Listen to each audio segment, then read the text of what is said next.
Welcome everyone to Flying with Mike. We got a special run today, Saturday. Wasn't scheduled, so we're gonna take the sun rising up here in Alaska. Take out the C40 and see what we can see. And oh, was I surprised yesterday. I decided just for the heck of it, since I had made mention of it in the stream, to see if they had done anything with Anchorage at X-Plane. And my apologies to X-Plane.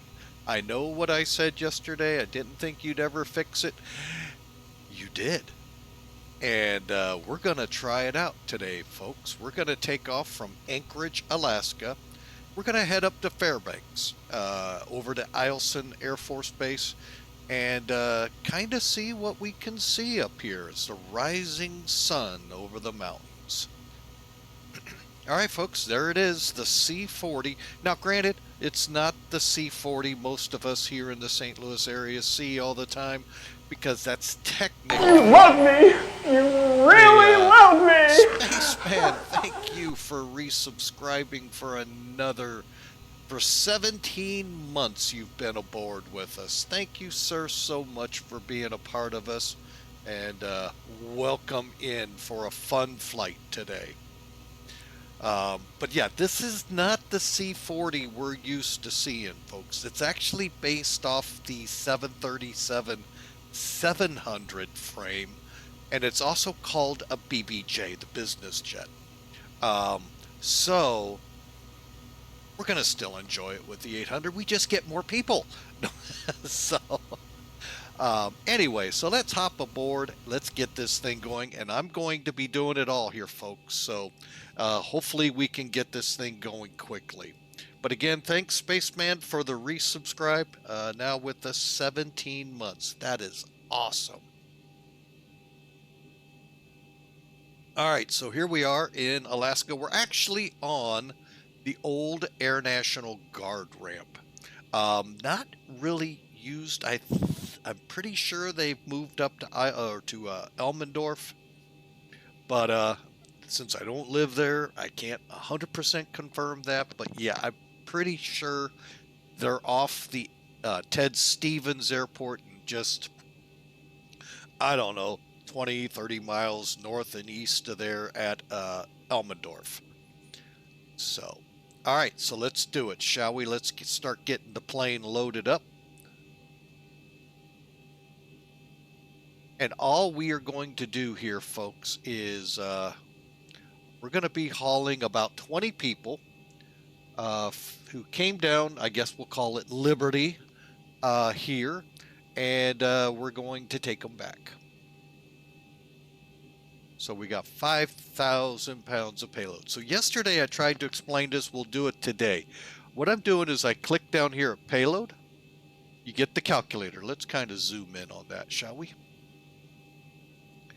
And we're only putting 5, 5, 2, 0. I know you guys go, oh my gosh, don't overstress the plane there, Captain. Well, it is a BBJ, and it's not really meant to haul 180 people, so we take what we get. Look at that. We really over tough. Actually, I wonder if that 5, 10, that's 20. So, yeah, it's pretty close to 24. Not bad. And what I also like to do is check zero fuel weight matches up. And in this case, we're running with an estimated, we're heavier by about 3,000 pounds planned. So that means this aircraft's empty weight's probably different. Let me see. 95. Yeah, it is heavier. So that's the problem. What I built into SimBrief, I didn't account correctly for the empty weight of the aircraft. So that's why we're running heavy. We're going to keep it as is. We're not changing. All right, so let's get over here, do the fuel. 13,900. Okay, and that'll take a couple minutes to fuel up. We'll go ahead and start that. Why don't we? Ground flight deck hose is connected and starting refueling. All right, so we are set here. We'll come back. Well, it doesn't know yet, so hang on. Getting ahead of putting that cart again ahead of the horse. All right, so we'll stop there. Let's head up top and start working the checklist, shall we? That's actually come down one. All right, so battery is on, guarded. Obviously, we have lights and sounds and all of that, so we've got some kind of power. We've got the standby power on, and we're on the ground power unit outside. Cool. AC/DC, and if Hawker's around, kick up your AC/DC music. I know you want to. There you go. Got a good reason. And then we'll get the alignment started up here. Now, one thing I do, folks, when you come to the plane, it's usually POS where this switch is at. Roll it back to, wrong way. Roll it to HDG, make sure the line is pointing that way, STS, and that'll tell you how long it'll take to align. Go to align on both. Whoop, whoop, whoop. Put the card again ahead. We want on battery first. When it goes out, then it's going to go to align. Take them to nav. Real quick up here. Okay.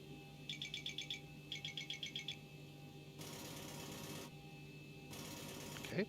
3 green's good. Oxygen's on normal guarded, and we are looking good. Test the flaps, good. Come down to the middle.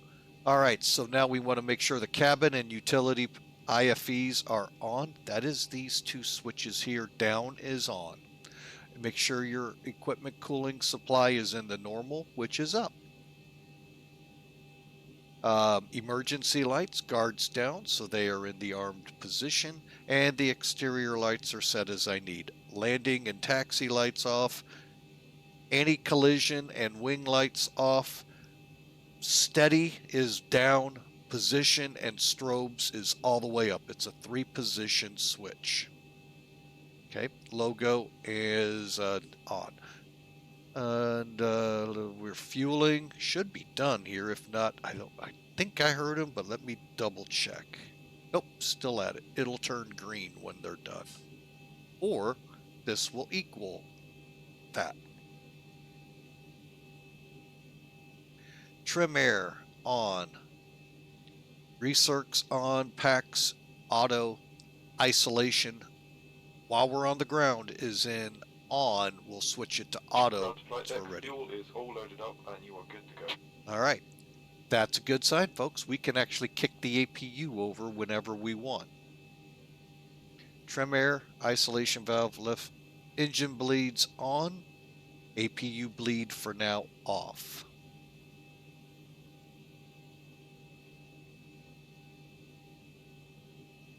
All right, let's come down here and get set here, position. PANC.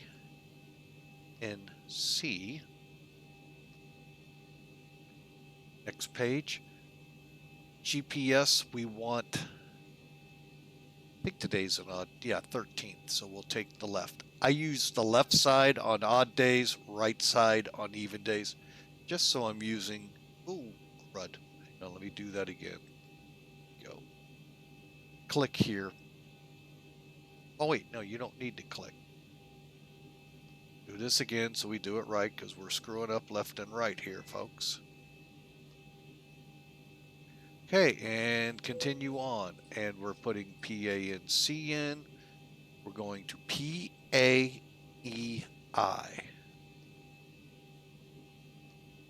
For reach.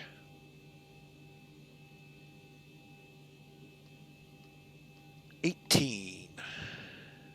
Not 15, but 18. Okay.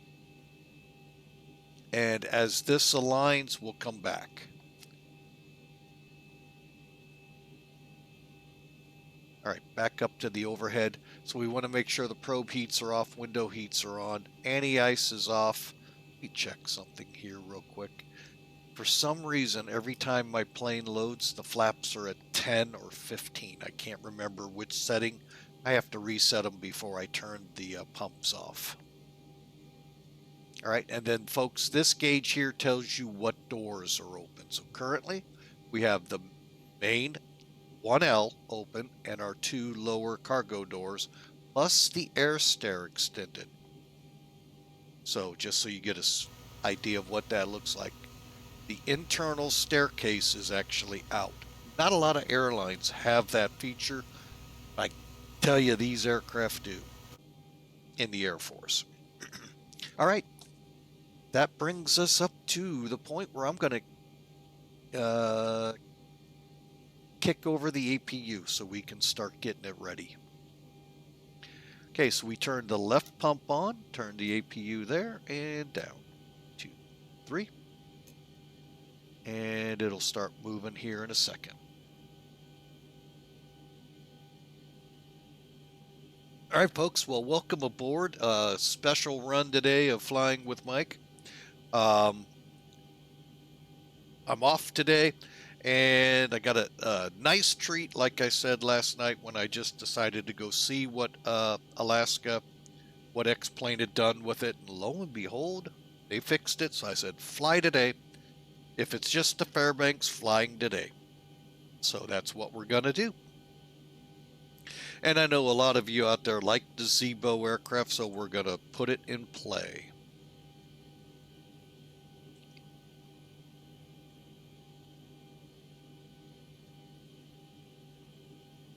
All right, so APU's available. So generator, so we'll go with the down to connect. This will not disconnect yet. We'll get it in a second, and we'll put the APU bleed on. And switch the AC/DC music to another song there, Hawker, because we just moved up to the APU. All right, let's get ready. No, we're not going to rumble yet. Okay, so fuel's up. Let's go home to ground services. I'm going to go ahead and disconnect.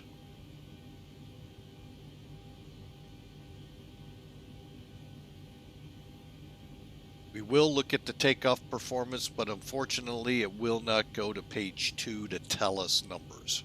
But really, it's kind of it is what it is.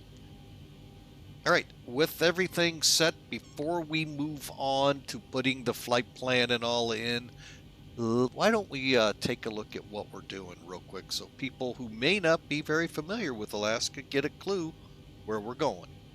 And we do that with Sim Toolkit, a free utility out there, folks. It's good for all the flight sim platforms. It's free if I didn't mention that. And really highly suggest I use it. It's really great for when you stream because it gives you the overlays and allows you METARs and all of that. But what it also allows you, the Joe 6-pack, as I like to say, pilot, out there flying whatever, flight planning tools, you can keep a logbook here, store your fleet. You can get flight schedules if you're not sure what the heck flies, where to fly if you come into Alaska. Where am I going to go next? There's a flight schedule. You can do it that way if you're an airline or whatever. But once you set your flight plan up over in SimBrief and import it very simply by going to here and clicking here, folks, guess what? You get this data and a whole lot. You get your ATIS, which are your latest METARs up here. If VATSIM has an ATIS, up here, you'll get it too. You get your flight plan, your load sheet, and then you can also pre-file through all of these. Oops, sorry about that. Through all of these and export it to your sim. So it's just an amazing program. You can set it up so you see weather on your flight schedule plan, flight summary plan here. You got the runway here. Did I select the right runway? Yes, I did. And so forth. And you see VATSIM, traffic, IVAO, POSCON, all of that. So it's all nicely tooled in this thing called Sim Toolkit. Volanta is another one, and I'm not knocking it. I just have used this so long, it's like second nature to me. So, but look over here, folks. You get the entire runway makeup of where you're headed. You can get the weather spelled out for those that aren't METAR savvy, knowing what the words and the abbreviations all mean. And you get the radio frequencies. So, really very helpful here, folks. Um, so let's do it. Loadout today. We are, like I said, 20 people, 5,500 pounds of payload, 13,900 in the fuel tanks. Cost index will be 29, and they're going to put us up at 36,000, which is cool. And it's going to be a good run. Looks like we may. It's hard to say. The bad thing about when you get up into these more remote areas, there's not a lot of radar, folks. So just because we're not seeing it doesn't mean there's airports out here that's reporting real world what's going on, and then in our sims, which are pulling from it, that it could be raining there. This is what radar traffic is showing. Okay, so I'm going to zoom just a little down. The other thing that you can do here is with this cog, add navgraph if you have it. You get your charts. To me, this is something I paid for, yes, to have navgraph charts. And I also paid for so that my FMC is up to date with every cycle. I have to still click update in a little utility. It takes about anywhere from a minute to 5 minutes, depending how many different aircraft you have, because each one it goes to different locations. But folks, this is dynamite here. Now, if you just fly the U.S., if you just fly San Juan, or you just fly U.S. territories, SkyVector is great for you. It's free. But if you go into Germany, if you go into Asia or Africa or wherever, folks, you have the charts. You don't have to go, please, VATSIM, have the charts for me. No. So it's all right here. And you can put it here, or you can use the standalone utility. So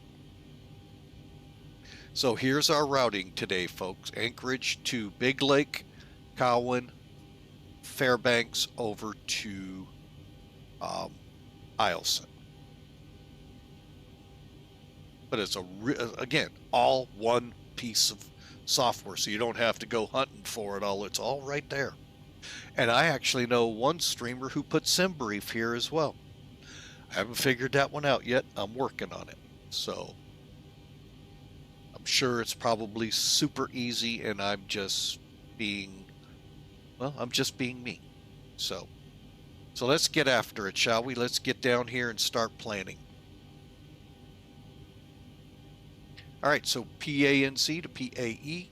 Alternate today is, well, we don't put it in on this one, is going to be back to Anchorage if we need it.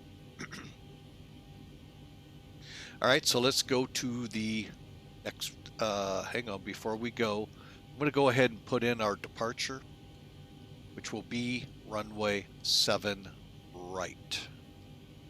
Y'all are going, that's crazy.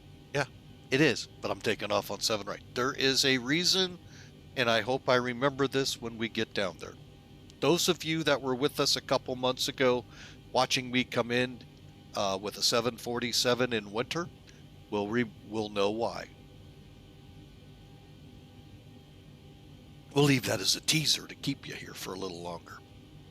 All right, real quick, we picked our runway. We are not doing either of these two. We're going to do a variation of what was the old Anchorage departure. Now, no longer on there. Okay, next page. And let me go back. It didn't want, no, it didn't. Okay. Whoops, hit the wrong one.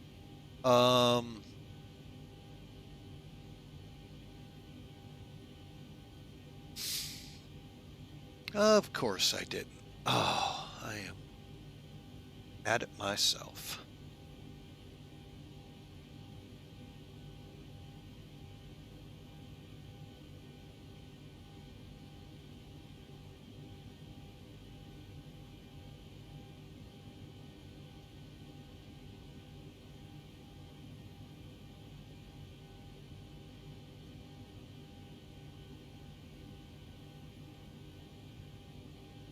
Boy, I sure hit the wrong button there. There we go.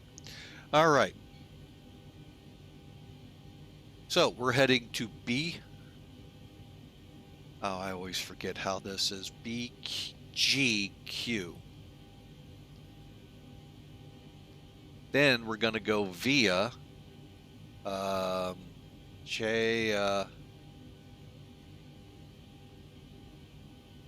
see, J115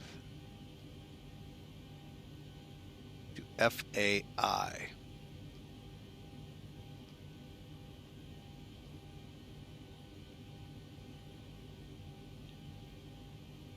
EIL. Activate, execute, everything's set and ready to go. See, it's got me turning the opposite way I wanted to. We'll deal with that on takeoff. Actually, we'll see. It may be okay. All right, so we got all of this data in.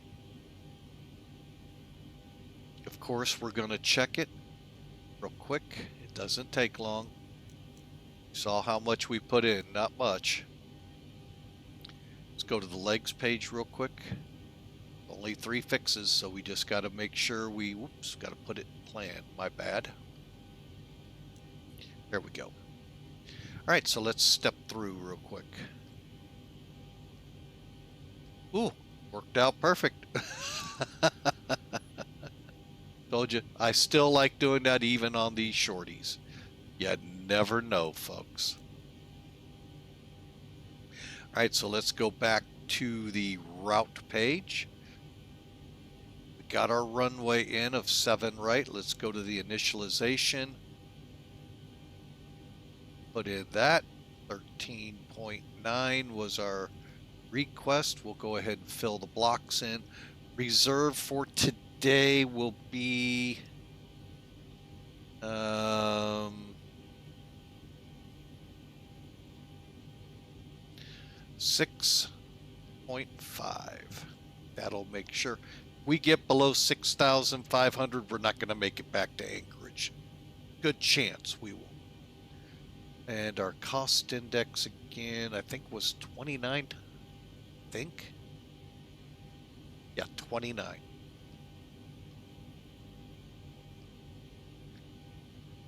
They're saying 27,000. Let's see if it'll let me take 360. All right.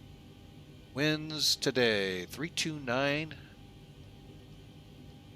Diagonal 8. And execute. Next page. No, N1. All right. Now for N1, this is where it's going to get tough. Let me see what I can do here. I may try something a little different than last time. All right, let me do this. I hate to make the page smaller. This might work. All right, we're going to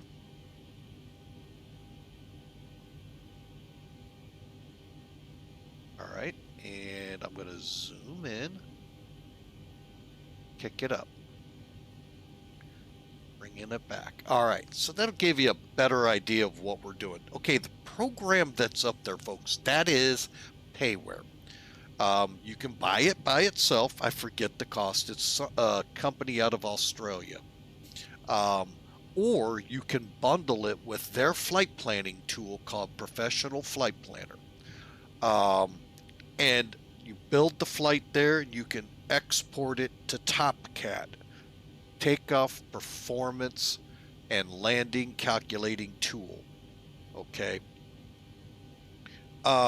It is phenomenal, and I still keep my subscriptions up with it because when I fly this plane, which is very difficult to get V numbers from SimBrief or anywhere out there, they come in and they're pretty doggone close, folks. It is set up more towards Microsoft, but the numbers still get you in the ballpark that's of realism for this aircraft. Okay, I'm going to kick this this up a little. There we go. All right, so with Topcat, you can see I put in the peoples. Basically, you want to get this, this number as close to your numbers as possible. Okay, and then you get your fuel. All of that ports over, so it's really nice. Go to takeoff. Okay, update.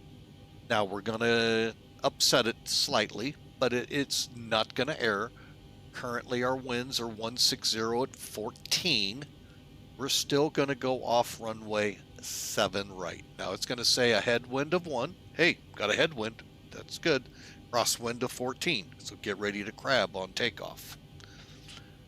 Altimeter 3006. Okay, we got a dry runway.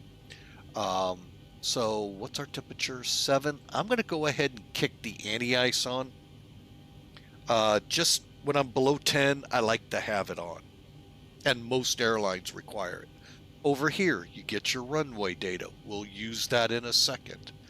And then if you know of any restrictions where they're going to make you take off from a shorter distance, like at our runway right now at Mid-America, you have the option to take off intersection departure instead of going all the way to the end because of construction going on.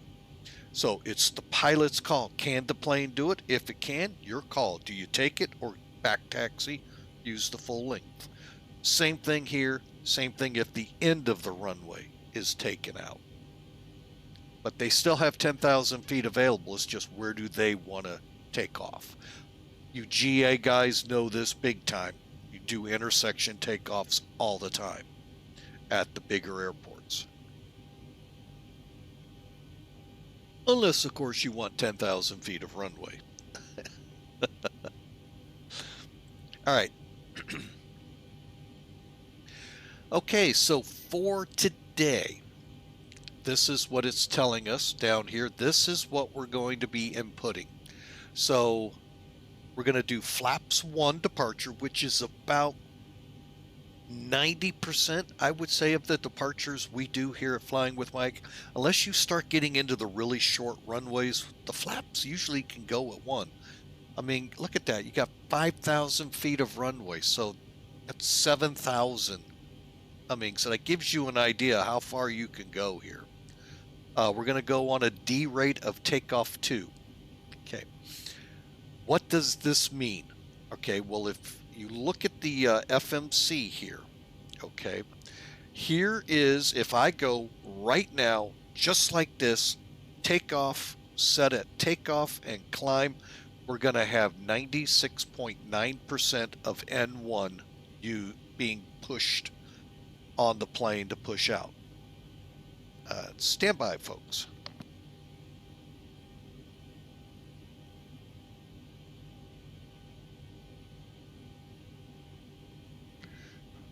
The CEO had marching orders for me, so sorry for that. So that's what that is. Now, when we put takeoff 2 in, look what happens. It dropped. So now we're not pushing the engine as hard to get us in the air, yet it's still enough power to get us in the air. That's the whole goal here. Save those engines. They cost a couple dollars, folks. However, we are going for an 82%. We're still almost 10% over that. So what we're going to do next, we take this temperature and we put it here. Now look at them. Still above 82%, but nonetheless, we've taken it from 96% and almost dropped, well, we did 10% of that to get airborne. All right. And believe it or not, there are a lot of aircraft, folks, that if you left it in takeoff or equivalent, depending which brand, Boeing or Airbus, they could actually go over 100% in power. Now, I know the engineers say, can't do that there, Cap. 100%'s 100%. That's max. No, No, you can actually push those engines extremely hard and go more. In some cases. You wouldn't in this case with ours. So there we go, folks. So we're going to have 85%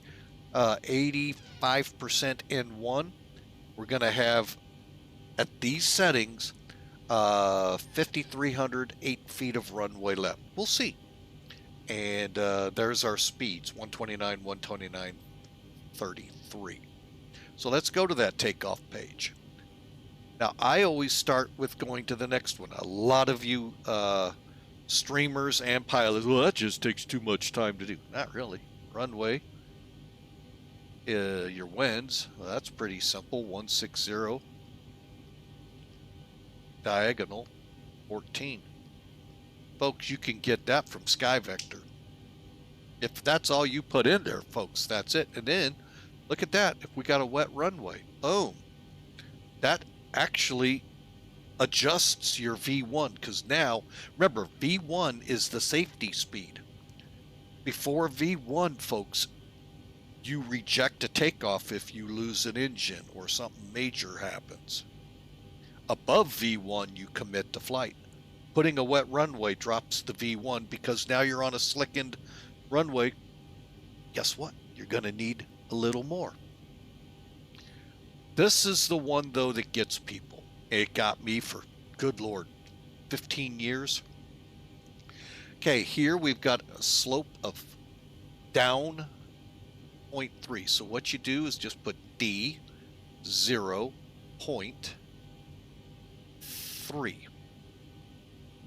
Whoop. Then put your diagonal in for your runway heading, 074. Folks, you can get that from Sim Toolkit. Oh wait, Sim Toolkit has all that information too.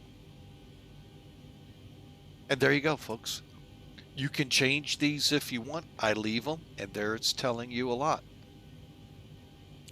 Okay, let's go back. Next page. How much time did that take? And that was because me explaining. Doesn't take that much, folks. If you're into the realism of flight. If you're not, hey, don't matter. No worries. Okay, now here's where we see the differences. See, we had 129, 129, 133. We're not getting that. But I'm going to go 129 for V1. I'm going to go ahead and keep that, and I'm going to keep that. All right, so we're 129 for V1, 130. Folks, believe me, on a 12,000 foot runway with this bird, it would stop anyway. That's why they're the equals. And that happens quite a bit with a lot of aircraft. But this one, it's very easy. And there you go, folks. Just as simple as that. And this tool that's up on your screen, TopCat, we'll use again for landing to compare with what comes in the aircraft itself. And that would be the performance landing, because once you fill all of this out correctly, put a landing weight in, boom, you'll get the ability to go to page 2. Unfortunately, there is no page 2 for the takeoff. Hoping one day. What factors affect V1? Basically, I'm not 100% sure. V1 is set for a speed that will, if you're under it, you'll be able to stop without going off the end of the runway, theoretically. V rotate is where you rotate the plane, and V2 you clear a 50-foot obstacle. V1 is just that distance that'll allow you to still stop if you lose something major. And usually it's an engine. We've had it at our airport with a parking brake come up. What else have I seen a reject on? Bird strikes, depending where and how big, if they're below V1. So also the wet runway, pushes it back on your speed, so it's usually lower. So especially in wintertime, when the winter stuff gets on the runway, it's going to push it back. So I hope I answered that right. I'm not 100% sure what you were going for there. Oka cage. I am not about, that's about as best as I can do for that handle there. Wow. So, but welcome in. Thanks for the chat there. Appreciate you. All right. You know what? That means we're just about ready to get this bird in the air. Let's set this MCP up real quick. Let's see, I've said 1, 3, 4. And before you all take what I say as gospel and use it in the real world, please don't. I'm just a private pilot. Or was a private pilot back in the 80s, 1980s. I know some of you think it was BC 80, but yeah, it's been a long time since I've been in the real plane. I'd love to get back in, just way too expensive. All right, so 144, we said 74, I think. For there, let's find out.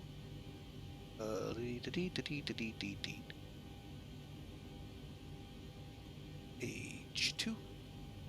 Yeah, 74.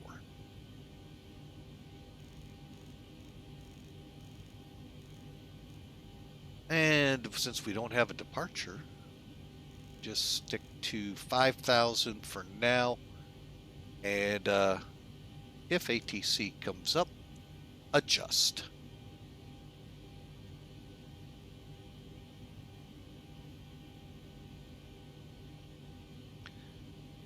$730. Oh wait, maybe it does. Let's find out. C40.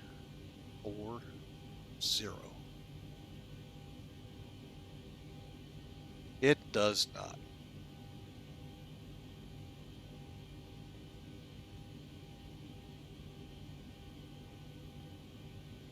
I'm looking to see if I can, nope, I can't. Well, bummer. We'll go with the 800. Okay. Connecting. All right, so we are now coming on VATSIM, as you can see, the message board there. And let's finish this up, shall we? Pre-flight. Flight director's on, auto throttle's off. We've set our altitude, click our fuel flow to reset, and we'll get our minimums set in here. How about I first get that 3006 set.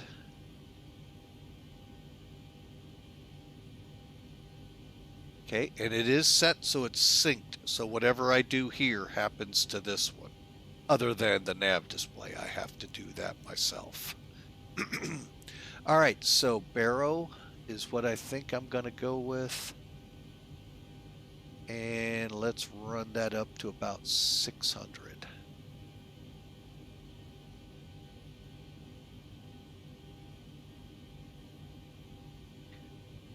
All right. And then, all right, we're set to go, folks. And I'm going to set this one over here to progress. Flight, okay, landing gear levers down, 3 green, auto brakes are off, spoilers down, flaps 0, 0, and let's do a quick, there's our takeoff config warning that we're not set up.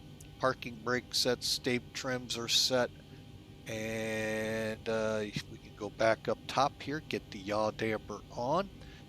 If when you do your flight control check, folks, in the flight sims, and the rudder doesn't seem to be moved or it's cocked off to one side, turn that off, see what happens, the yaw damper. Also, if you're having taxi problems or, you know, weird things are happening, turn the yaw damper off until you're in the air. Okay? It's a known flight sim issue from like eons back. So it's been around for a very long time. What airplane do we, oh, the 7 Flight Factor is one that I have that with a lot. So I just turn it off till I get airborne. All right. And we are on my checklist, ready to get set up here.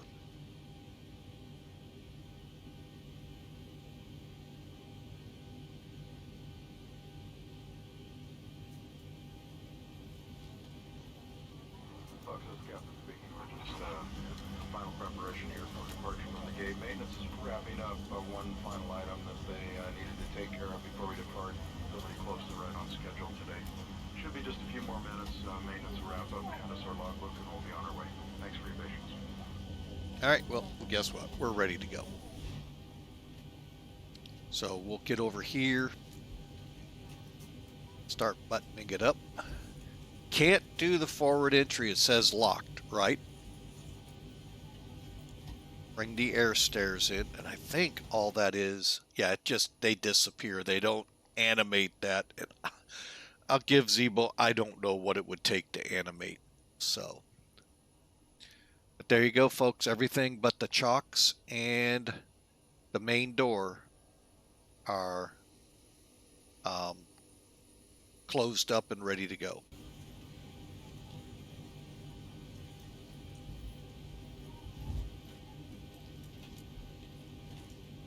One thing I want to check on here before we go, kind of a neat little eye candy thing on the plane.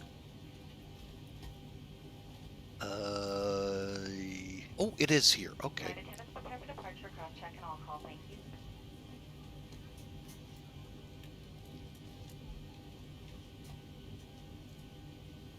All right, we've got everyone strapped in. Give us a ring if you need anything. Okay, everything's ready back there. The neat little thing I was waiting for to say that. It's right here, folks. This is something you can turn on in your EFB over here in the config area. So you would come here, go right, go into your configurations, go through it. It's the camera. Now, on airline flights, passenger flights, when the crew needs to go out, they have to signal a flight attendant to come up. Most airlines require one to go in, sit in the seat, take over the radios if there's a problem, but to sit there. But here's how they know someone's on. Click display. Look at that. The camera's there. And I can also, that's in the center. You can look left at the galley area there. And that, by the way, folks, is the door we just closed. Should have had it open still. If I was thinking, I would have done that. And then you can also look right. That way you've now got, at least in this airplane, and I'm pretty sure most have this now, you can at least see, is there danger if I open this door up? Nice feature. And then you just click the switch and away it goes. Let's ourselves go. Be gone time.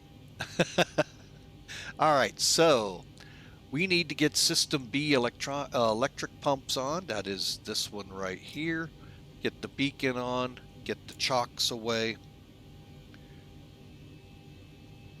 And let's get ready to light this candle. Parking brake is set.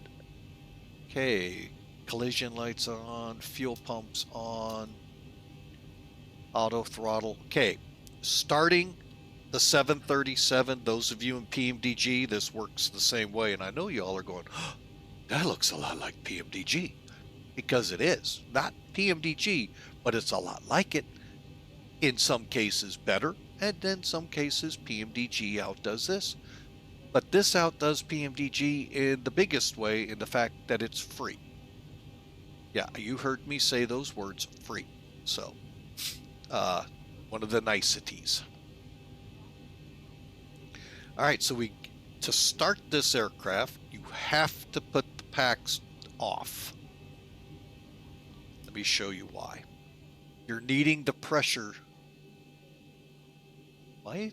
Okay, yeah, the pressure's got to be above 30. Okay. Like, what happened? The pressure didn't go right. Why is the pressure depleting?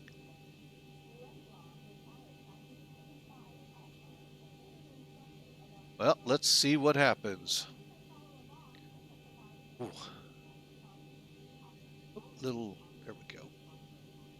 All right, so we do have them off. APU bleeds on. Let's give it a try, see what happens. Going with number 2. Actually, we'll do number 1 today.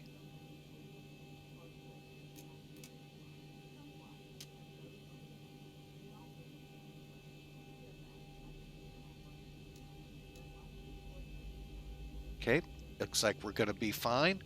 Pressure gets to 17, but no more than 25 is when you bring fuel on. You just take your switch from cutoff to idle.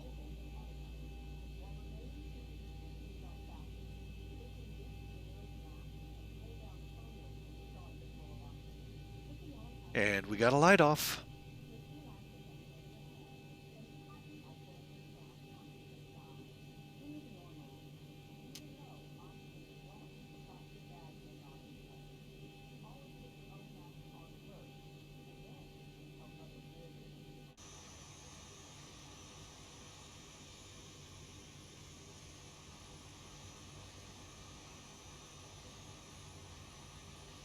Wow, it's going to be interesting when I taxi and people go, "What? You're taking off on runway 7? What?"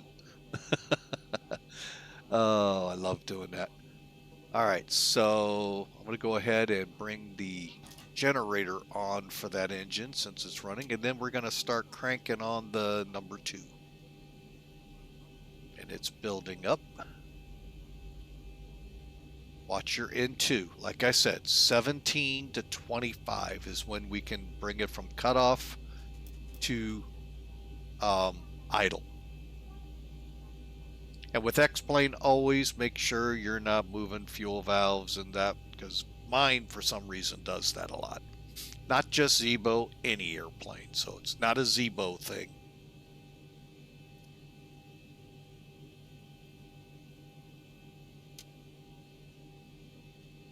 All right, and we are stable. All right, so continuing on. All right, so let's get up top here. We'll get the A pumps on.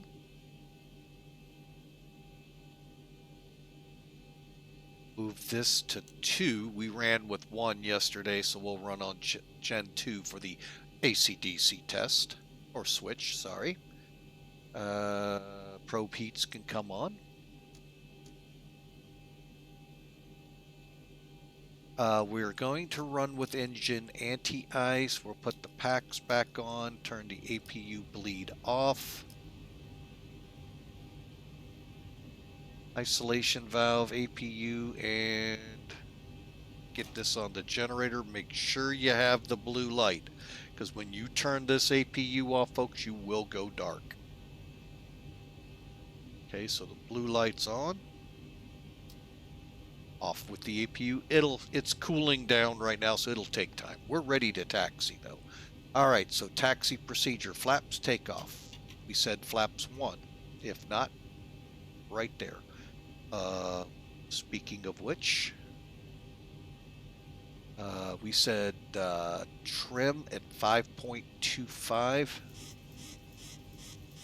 Put it about right there. Engine brake starts to continues. We'd be getting our clearance for taxi right now in the real world, from what I've heard. And we're ready to go.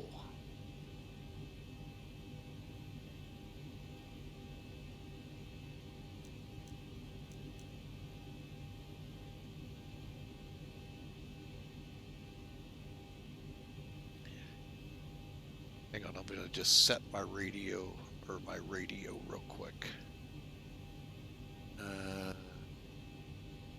Anchorage is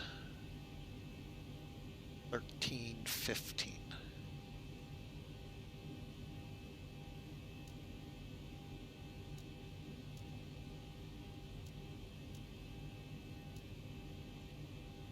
And we're going to set Big Lake at 12.11250. There we go. All right, folks, we're ready to taxi. Brakes off, taxi.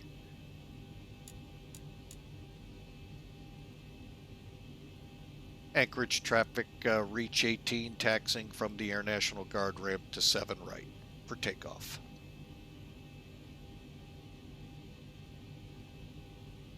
In just a second, folks. I just realized something I didn't do.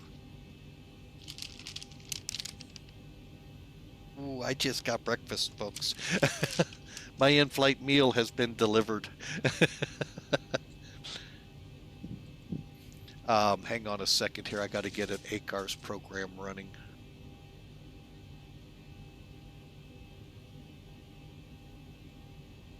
So bear with me. I did this yesterday and didn't get credit for that flight with the airline. This one I do want. It's been a couple weeks since I've flown for them.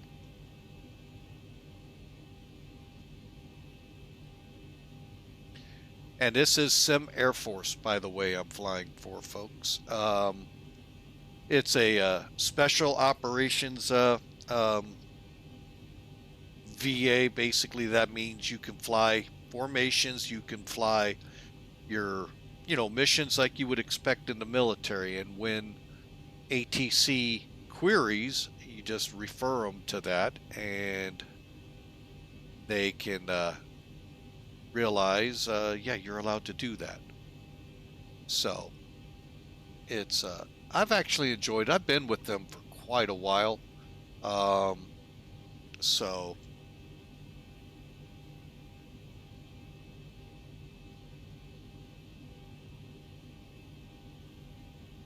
just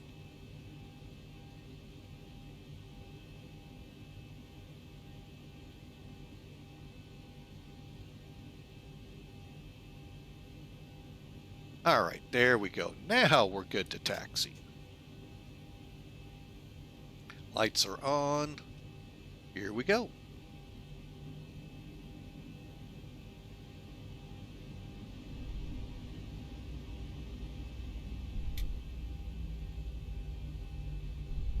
Yeah, they're all confused, I'm sure. How is he going to take off on runway 7? I shouldn't be like that. I apologize. All right, so there's the terminal.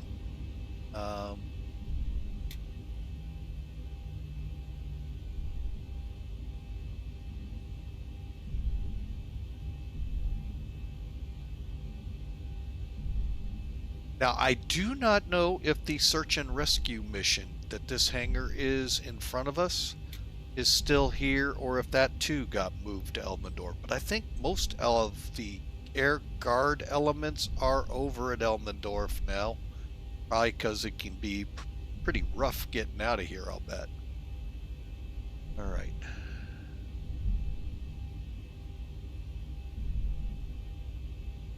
And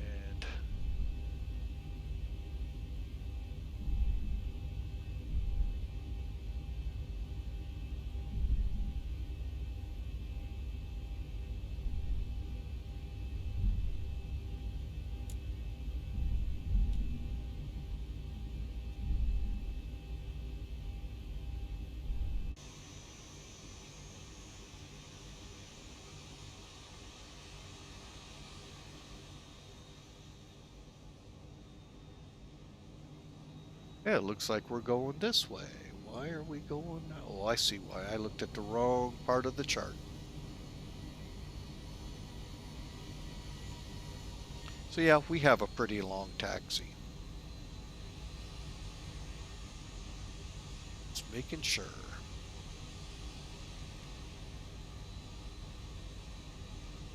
And over the 20 years of simming, 20 plus years of simming, this airport has really changed. Aside from the Air National Guard moving, cargo used to come way over there. Some, not all, and then of course FedEx, UPS up there, and Northwest Air Cargo used to be in the very north end. Of course, they're no more. Now it's Polar, I think, Atlas and Polar up there. So yeah, it's really changed a lot in the sim world. I flew into it about 10 years ago, folks. Really, really a neat area. I mean, just phenomenal. I think I could live here, but I don't know. The cold winters here could be rough. All right, so what surprised me here? When I came in here back in the winter time, it was at least, it's obviously a couple months ago. Got a good dose of what X-Planes. If you want to ever try it out, folks, in X-Plane, turn it to winter and put water on it, and you got a skating rink. Okay, that was expected, by the way. What wasn't expected is this big hump down at the approach end of 7 right. We came in and we had to adjust the flare because the runway literally dropped out from under us for the grading. And yeah, it was quite almost like that one for runway 15, but not, it was a little more drastic. So I think it was near Easter time, now that I think about it. No, maybe it was Christmas time. Anyway, so, and and we reported it immediately, and it was what it was. So at every update that would come out in the betas, I'd go up here and check, and nope, they weren't going to do anything. And even the email I got, if we choose to just change it, I'm like, okay, so they're going to probably say, we're not changing it. That's fine. It's your sim, as you please. I just won't be flying Anchorage anymore. The other problem we ran into was the FedEx ramps were also on a big hump, and you couldn't get the aircraft up it, especially on a slick taxiway or ramp. So that we haven't I've looked at, but it doesn't appear to be as drastic as it was. This is a godsend. So again, my apologies to X-Plane. We have had a person on here, I believe, with X-Plane in the scenery, because we did a flight out of Skagway, and we literally had a ski jump right at rotate on a C90, and we stalled right out because it launched you almost straight up. And so we're gonna have to check that out here in a few flights. But overall, this is much improved. Thank you, X-Plane, for that change. So, and you all got to see it firsthand with the Queen of the Sky. All right, let me get in here where it's a little easier to control this taxi. This is much improved. I mean, we still, and don't get me wrong, X-Plane and folks, if you come here to Lambert and you go up I-70 by Lambert Airport, runway 11 has got a huge, it's a good grade up it. You're uphill most of the way, so it's not unheard of. I get that. That seemed a little way out of whack. So, but all right, we are at the end, folks.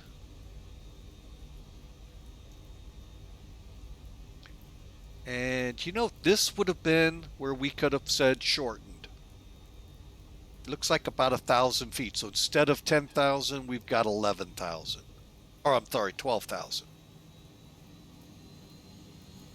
Instead of 12, we have 11. Now we got to goose it to get up the hill.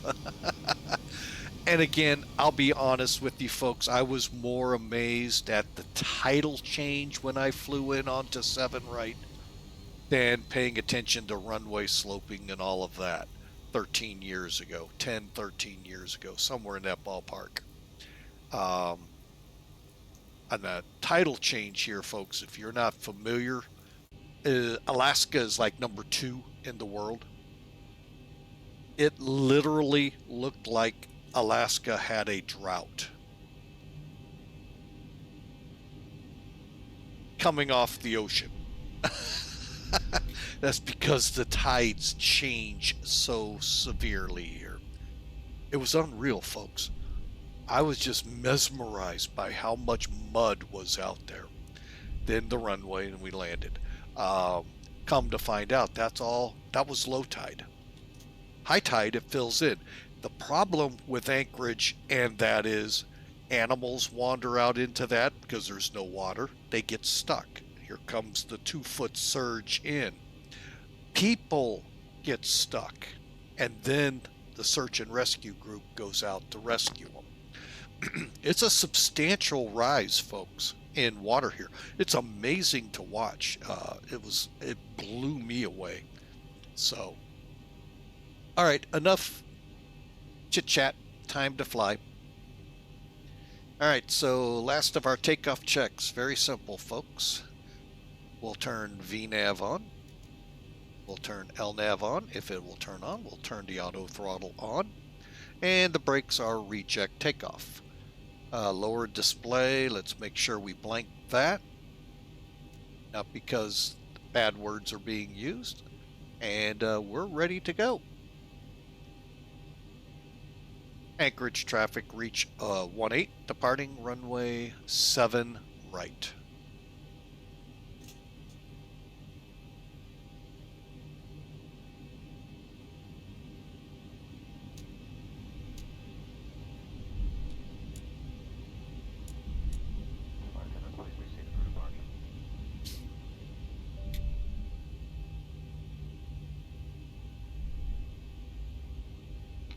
Secured. Have a good flight. Okay, one little problem there, but I think that's just, it is what it is kind of deal. All right, we're lining up. I'm going to go ahead, line up and wait, do a final check. Okay, lights on.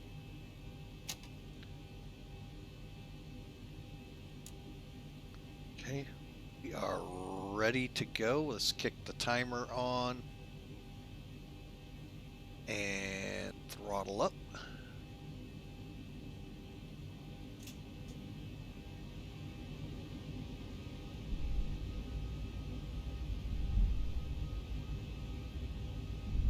Let's go, Toga.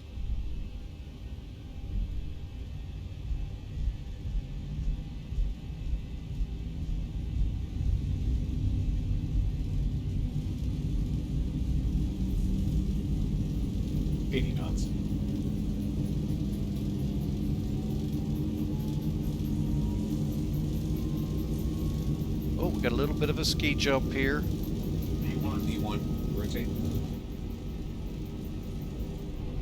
Positive rate. Oh, easy girl. Oh, I wasn't ready for that.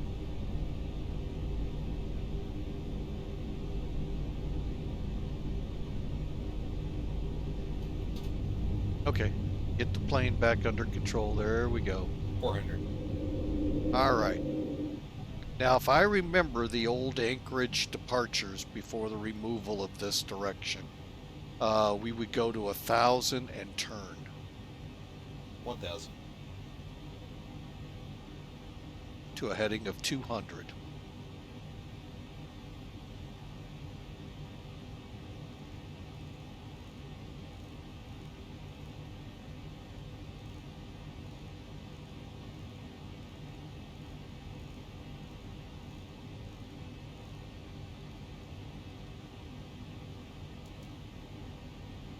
All right, we'll let the autopilot take over.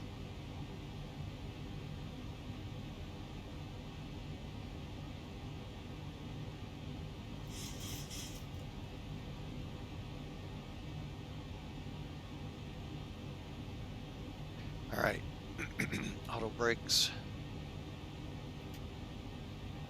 flaps up.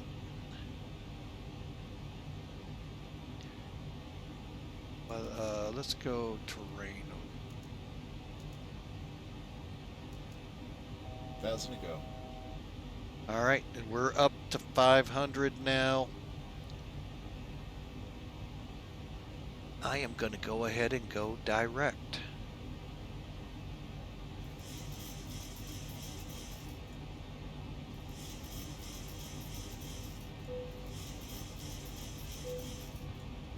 Okay, we're going to have to get on an intercept. Okay.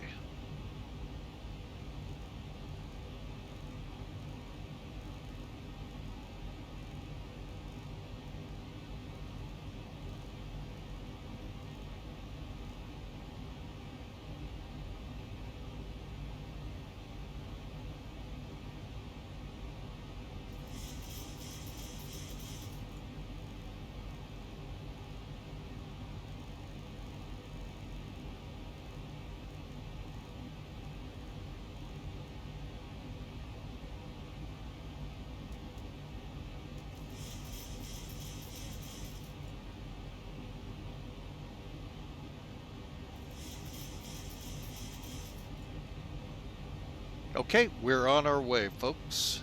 Clear that. Don't have my little...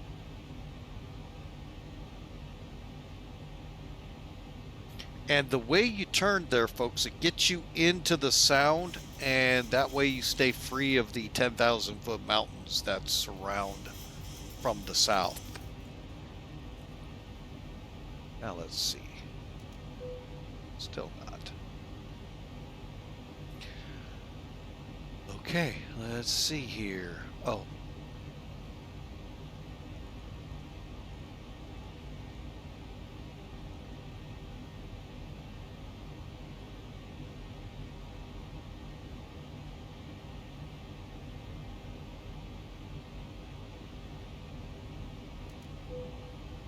Really? Oh, that's why.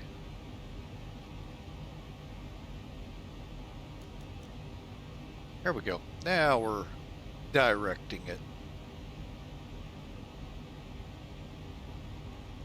Okay, we are now direct EK your Big Lake.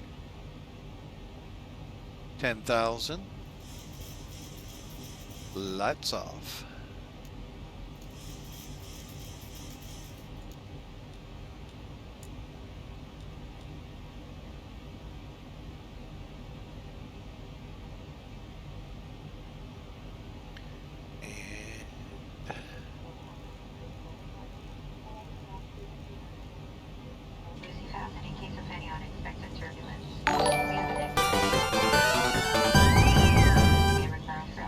Welcome in, Hopsy Yop. Hope, glad you're aboard. Thanks for the follow. And we hope you enjoy this little training hop up to Eielson with Sim Air Force. Welcome aboard. One thing I have to say about X-Plane, folks, and again, sorry, as I was getting the plane on course and all here, the clouds continue to improve. Word has it with the upcoming release of 0.6, the pyramiding clouds that we see, that may begin to look like what X-Plane envisioned them to be. Maybe the cumulus, maybe not, I don't know. But things are really looking good because I've been really wanting to get into some good severe weather and see what they're playing. Ooh, we're getting into some pretty good chop here.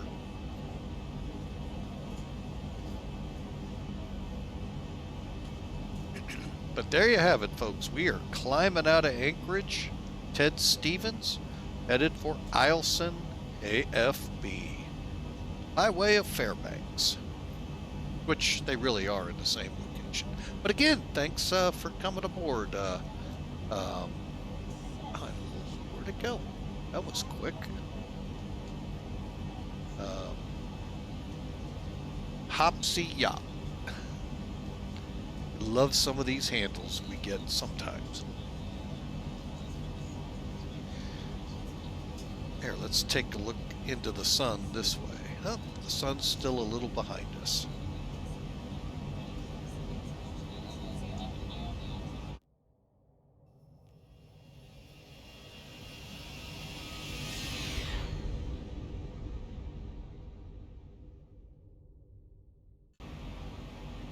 Okay, over 18,000, we'll hit standard and continue our climb.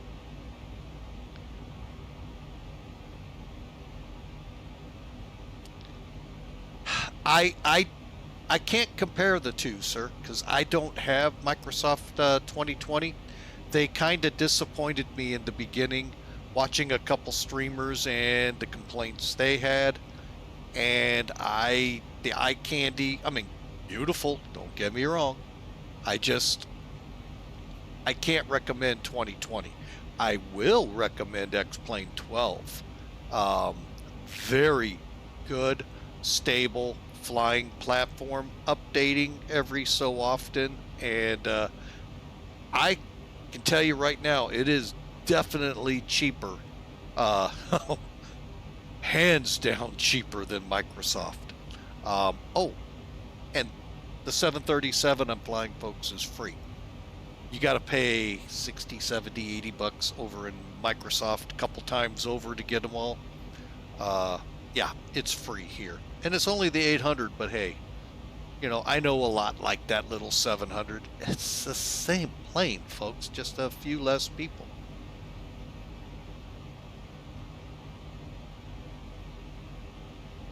So, but yeah, this thing, it's very much cheaper than the arm and the leg and the neighbor's arm and the leg you got to pay for to get Microsoft. Anyway, we're going to continue on. Jarhead 0514. What clouds am I using? Default.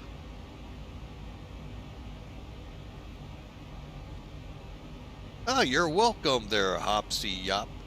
Yeah, I have thoroughly been impressed with X-Plane, folks. I flew Microsoft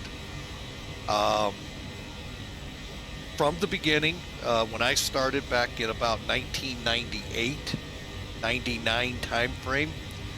I was very unhappy with Microsoft when FSX came out. Not because of FSX. I know a lot of you are going to say, well, that's why.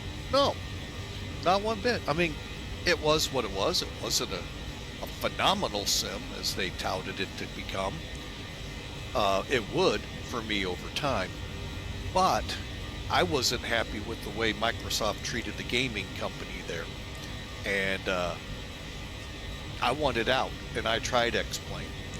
X-Plane back then, we're talking 6, 7-ish time frame, I wasn't happy with. So I had to suck it up and work with Microsoft for a little longer. 3-4 years ago, my computer that made FSX so spectacular. I mean, it actually, and I know people are going, it could never have been. It was, hands down, I enjoyed it then on FSX. I felt like I was flying a century of flight again without all the problems that FSX had, because the computer had been so beefed up by that point. It ran out of memory, which I've never seen done, but there's a backstory to that we don't need to get into. It ran out of memory. I bought a new computer and said, what the heck? Bought X-Plane 11 with it, and I just went, that's not X-Plane 6 or 7 that I saw.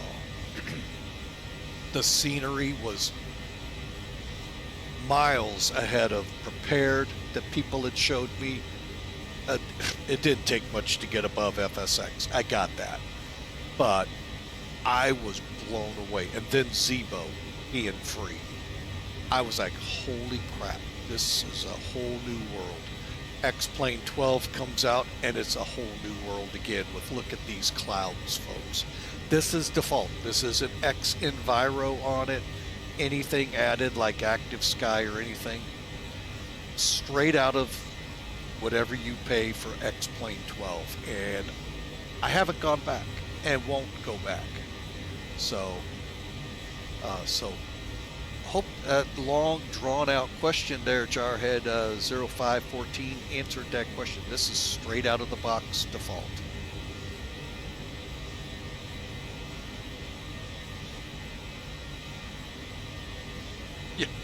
X-Plane 12 is much cheaper.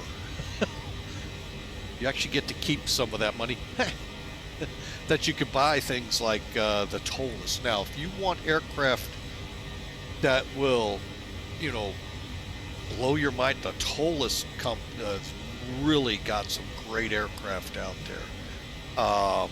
I know some guys that are real world pilots streaming.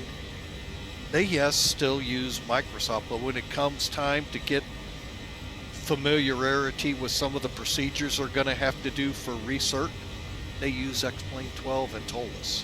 They're Airbus pilots. So that says a lot right there.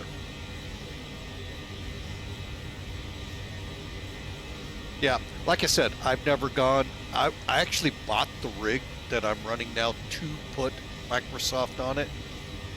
I'm glad I never put it on there.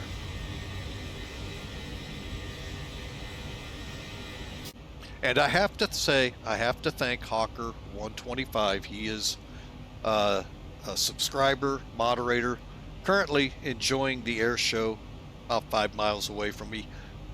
His story why I'm not going to go up to it this year. One, I'm 5 miles away and can watch it from my backyard, but not deep be in the crowds. But yeah, but he pushed me hard to get into X-Plane, and I did. And like you say, Jarhead, it does fly better than Microsoft, in my opinion as well.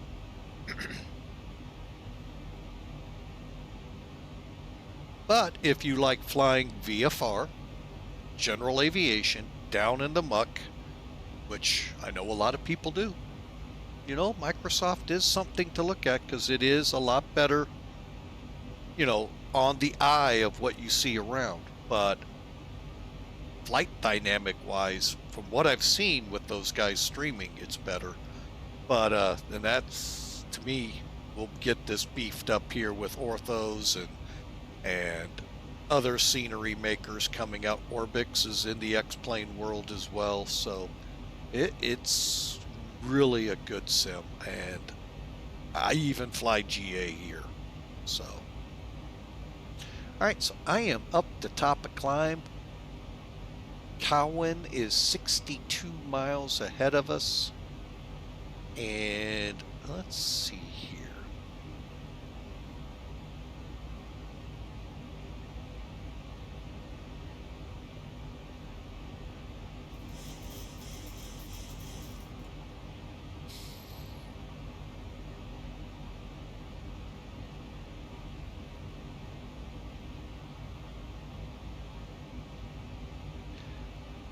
That's no go. Not that one. Not that one.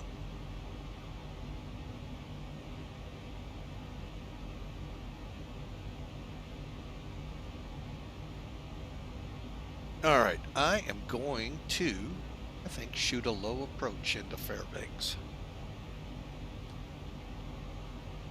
Let's see here. Where is? Oh, I thought I had Sky. Where's Sky Vector?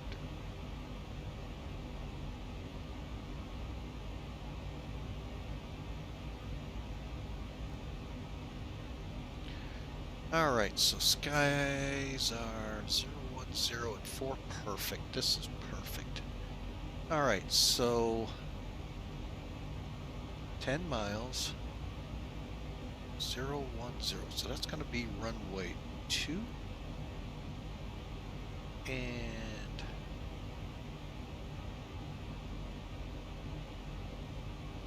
all right, so let's brief that real quick because we're going to break ranks here in a minute, and we're going to fly direct to Silax, I hope, and get on the ILS up there and shoot an approach.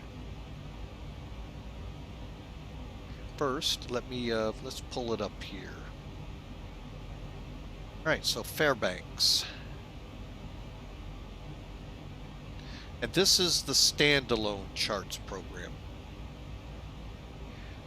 All right, so we've got an ATIS of 124.4, It's not a D-ATIS, folks, so you're not going to be able to look it up online through 4Flight. I think you can do that through 4Flight or the D-ATIS site out there.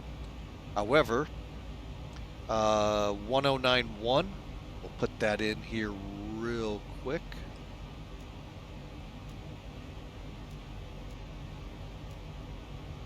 I'm on the wrong radio. Oh, well, that'll work. 10910. Push that up.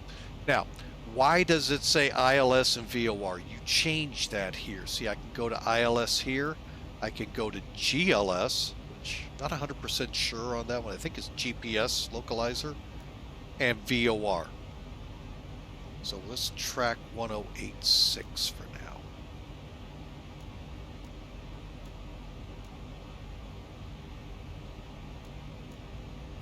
All right, and we may have to start a descent here. Matter of fact, I know we're going to have to start a descent if we're at 36,000. Now, I could have programmed this in. 131, yeah, we're going to go ahead and start down.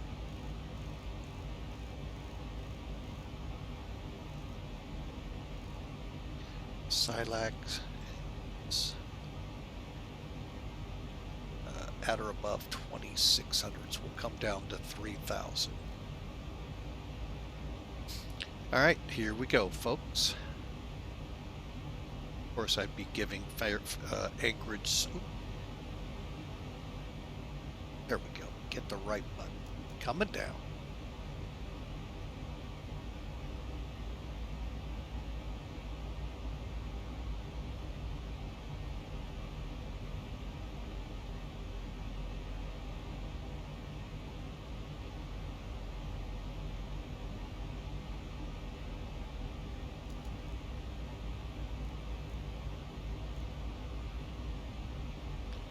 All right, and there we go. Since we're in cruise, we'll let them up for a few seconds. All right. Ladies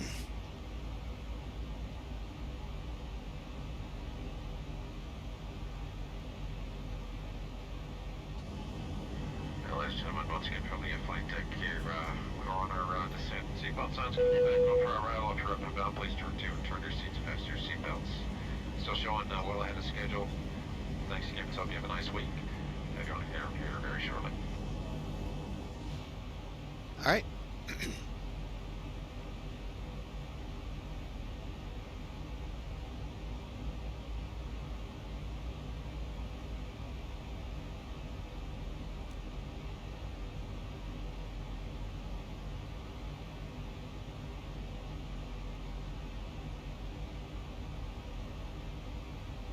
Oh, that's why.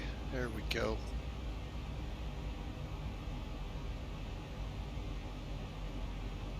When do we come in line with the VOR? That it was Cowan.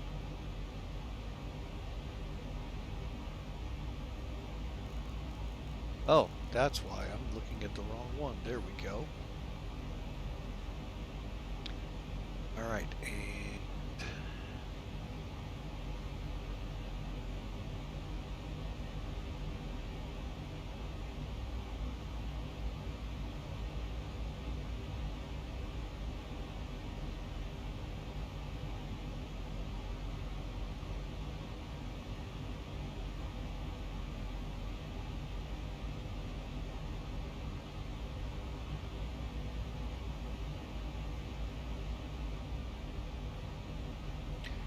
all right, so we need 0, 2, 3.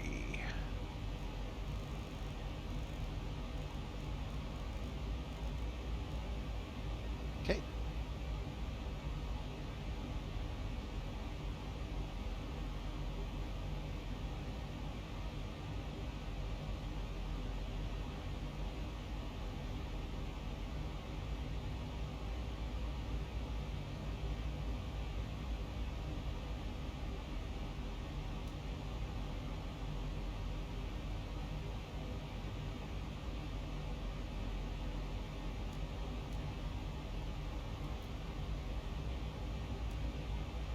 Oh, I know why that comes on. We're actually before our top of descent coming down.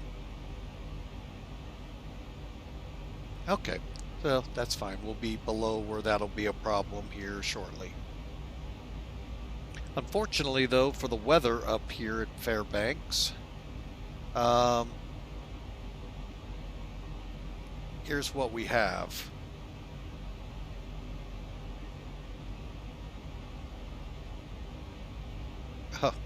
Helps to put the word METAR in front. All right, so we have a few clouds at 7,500 feet, 10 miles of visibility, no ceiling, 7 degrees, just like there, and it's a standard. Virga is east, so we may have to travel through that. Okay, so overall, a good flight in. Let's get charts out. All right, real quick though, there's what we're going to do. We're going to aim for Silex as best we can, and then fly the ILS 109.1023 cache, which is 7 miles. We should be at 2,100 feet and on the glide path. 639 MSL for our DA, which equates to 200 feet above the ground. So for our arrow, I'm just going to set 200 up here for the radar.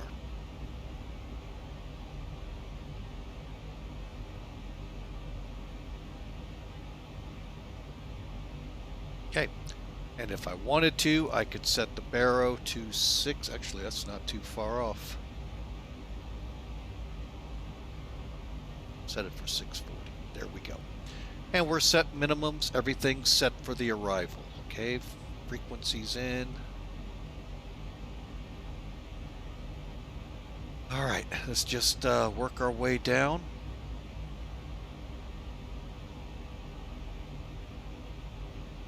And bring this aircraft in. Do a low approach here and then head for Eielson.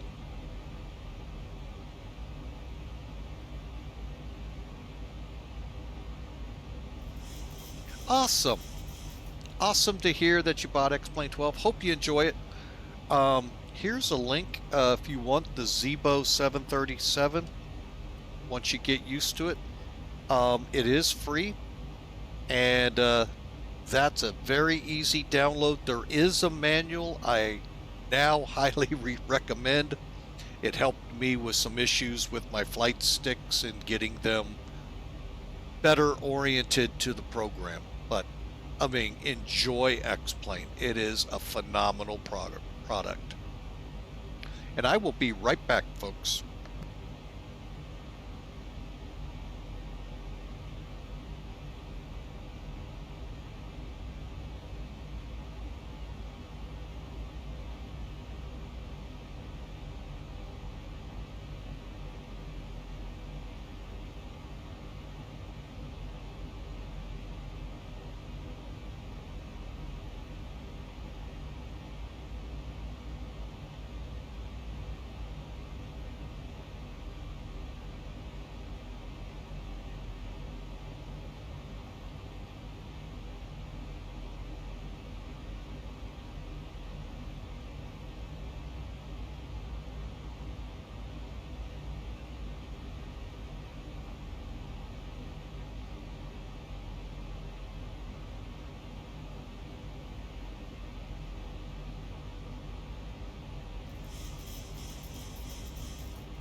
All right, folks, we're back. Had to go get some coffee.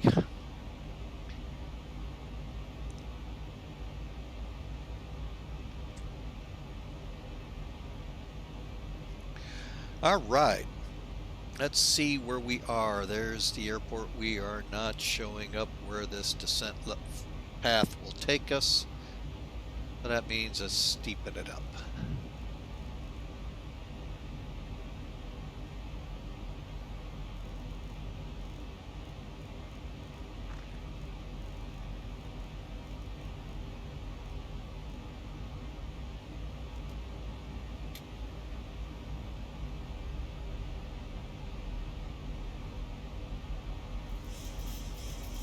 All right, we're going to be close. We may have to go a little steeper. And we'll see.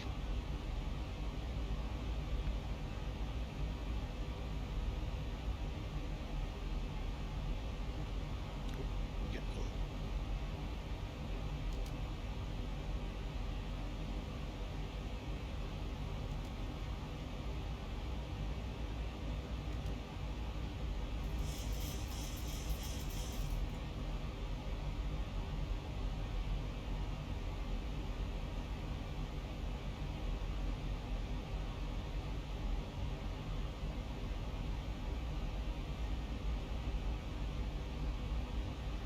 Okay. And we can always do a 360, folks, if we need to get down, and then we'll work our way for the ILS. Currently 60 miles out.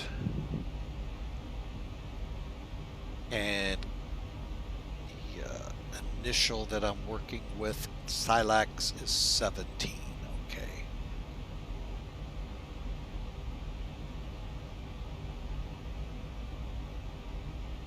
All right, that's pretty close.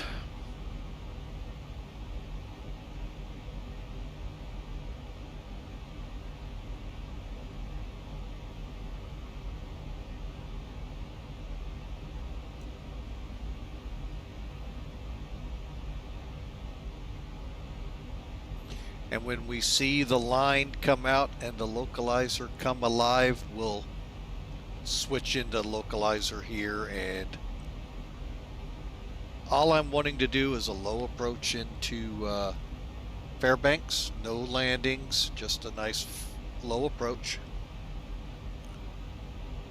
And what we'll do is a low approach, take off, come around, left traffic. Who knows, maybe do another one, and then left traffic, and then we'll head back towards Fairbanks and then track to Eielson.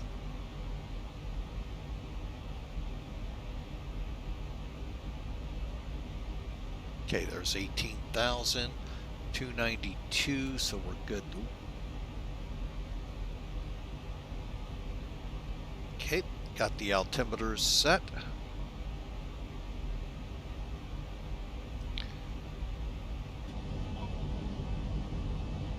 Give you a little look outside since we've got the clouds breaking up around us. McKinley, this is that effect they're talking about, X-Plane 12.06 to come out soon. This pyramiding of clouds. It's been in it for a long time.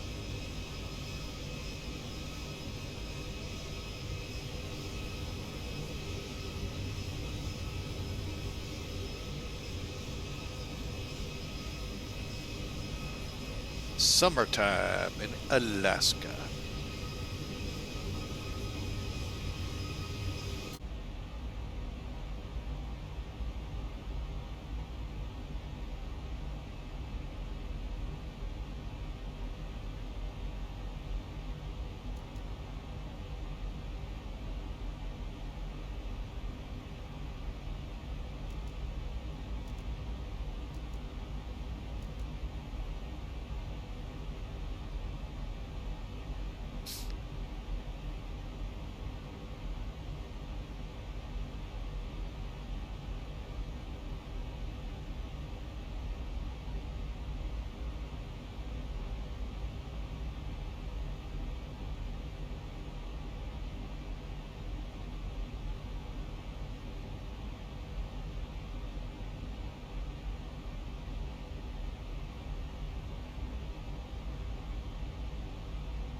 Okay, so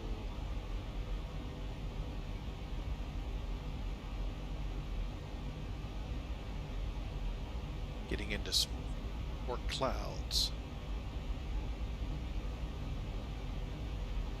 Let's just, for safety's sake, go ahead and put there.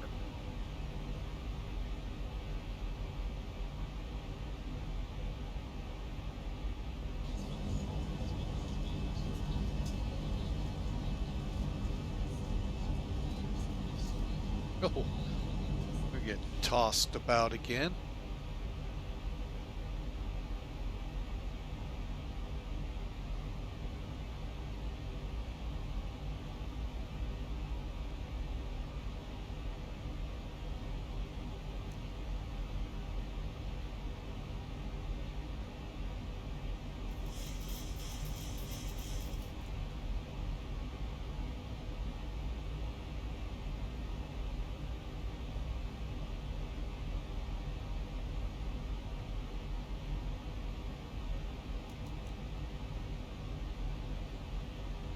All right, we're going to take over now. So we're coming up to an intersection. It's not reading on here, I know. It's called close. And actually, I am going to really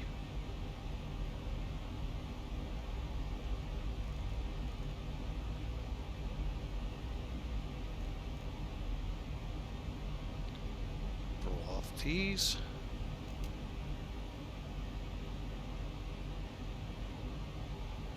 Need to be below 250 now.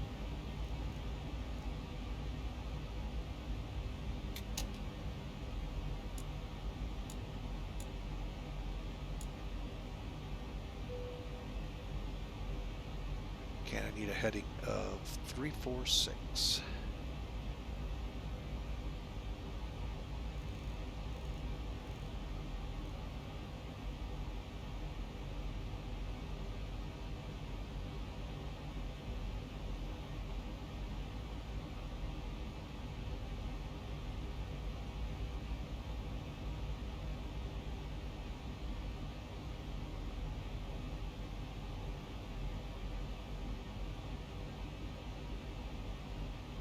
All right.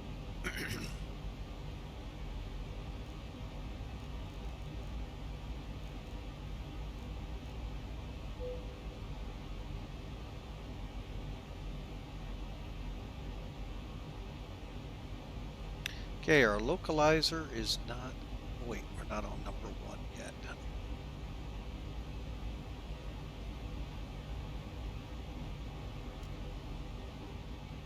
All right, so we do have our localizer.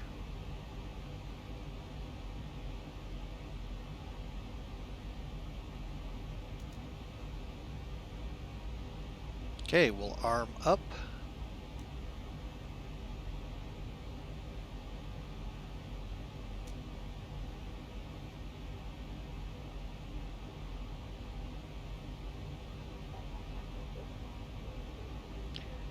Oh, wow. Sped up again.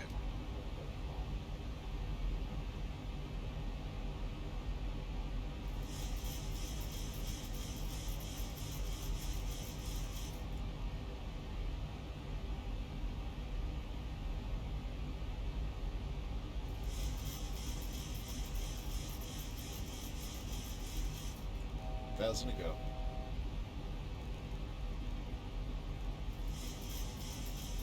Thousand to go.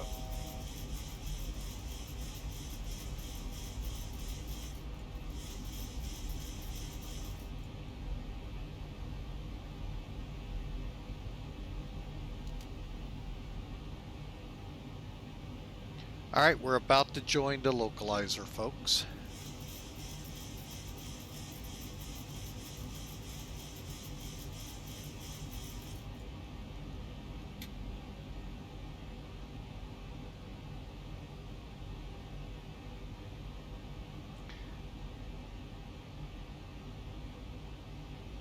And you're all going, where in the heck are you flying to? Let me see what happens when I put airports.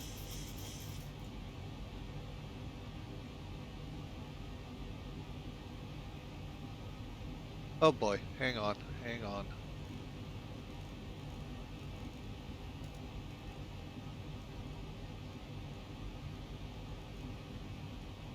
I know what I forgot to do.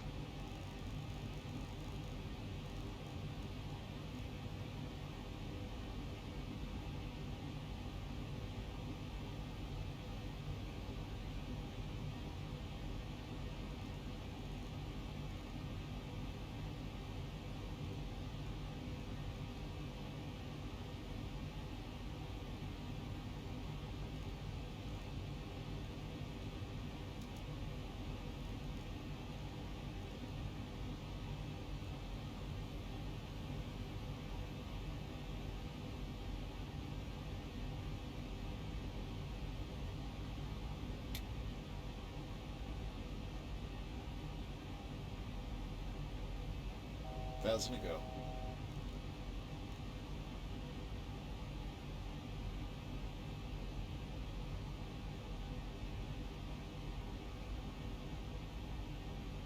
All right, that was my bad. I forgot to set, I had the heading set on the wrong one.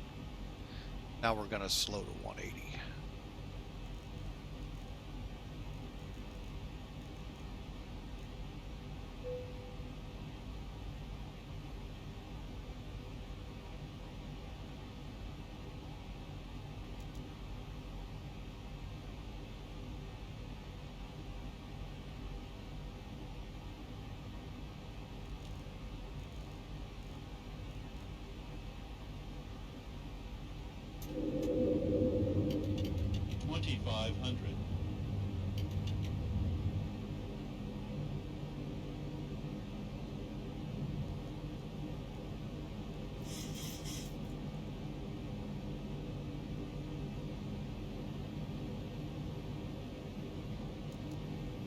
Okay, we may have to actually come off the autopilot. I think we will. We're going back in another circle.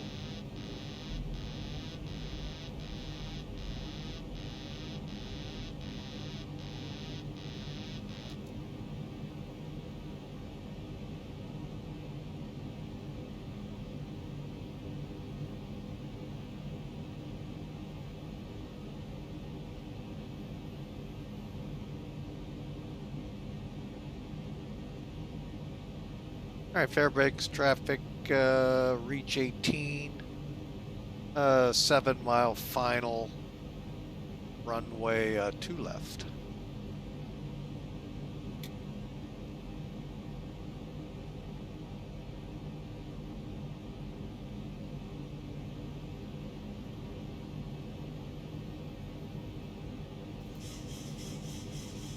Got the runway in sight. This will be for a low approach.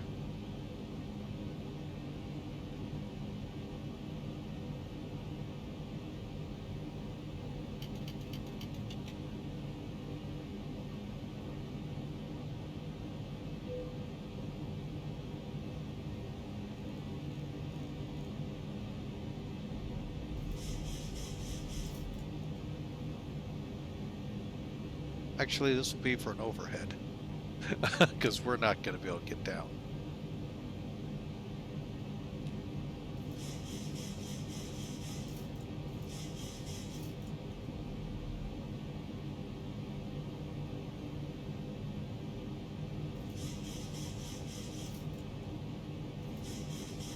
Which you wouldn't fly with the gear down anyway, but we're going to just, since we did find the runway, we'll go ahead and overhead.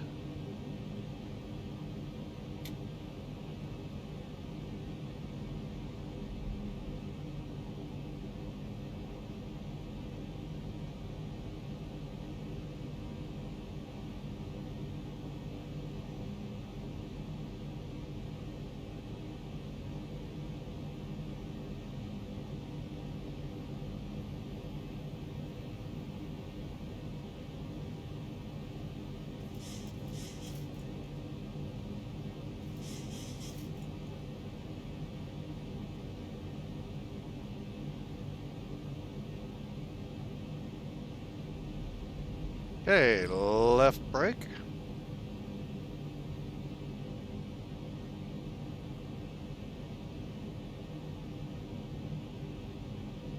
Again, this maneuver is done actually clean, and then you're beginning to put your flaps and your gear down as you turn downwind.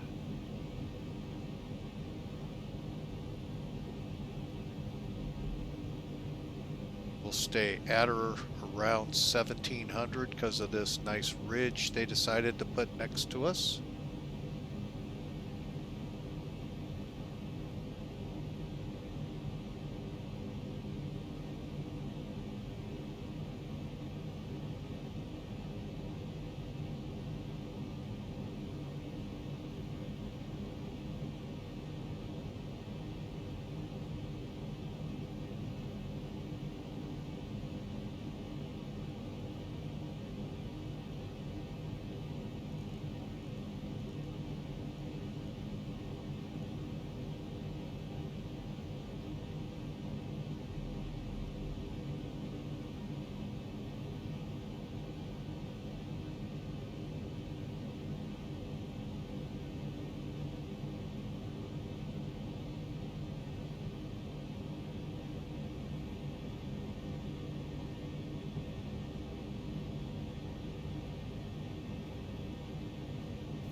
Anchorage traffic reach 8, I'm sorry, correction, Fairbanks traffic reach 18, left downwind, turning to base, runway 2 left.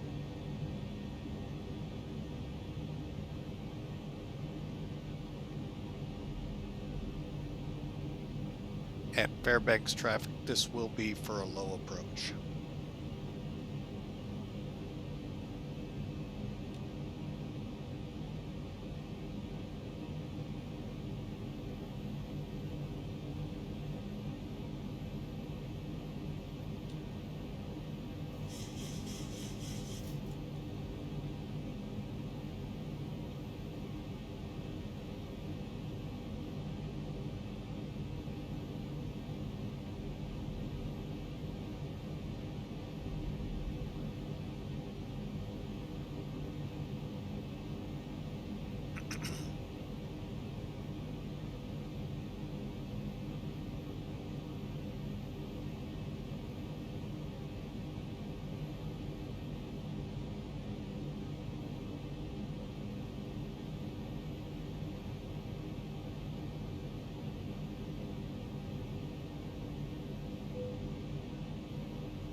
Approaching minimums.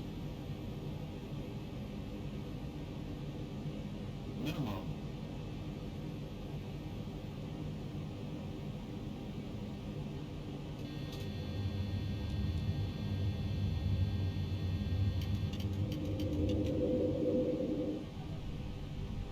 Fairbanks traffic, reach 18, on the go. 2 left, close traffic.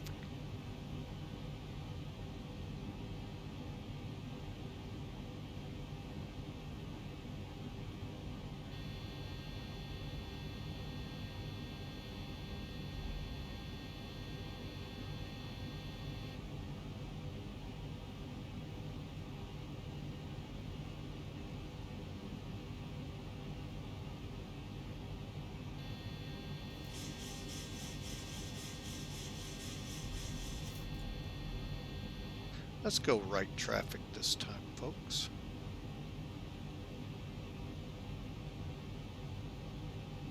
I didn't like those hills.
Fairbanks traffic, reach 18, turning right base for runway 2 left, low approach, then out to Eielson.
Alright, little better approach there, folks.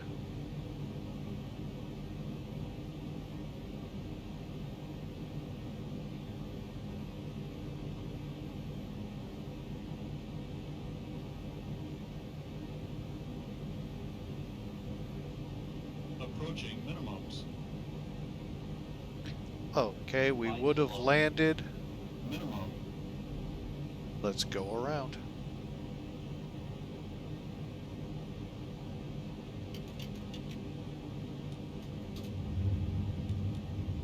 Fairbanks traffic, reach 18 on the go. We'll do right turnout headed to Eielson.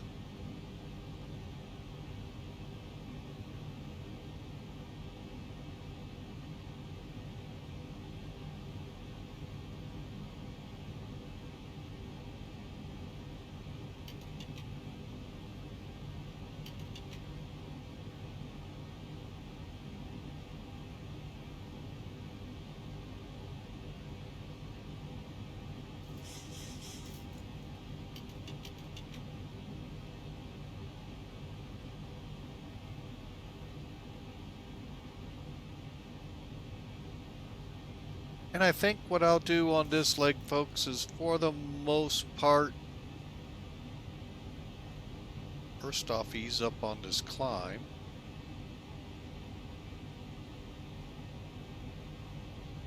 Kind of intercept our routing over there, and we'll probably only go up to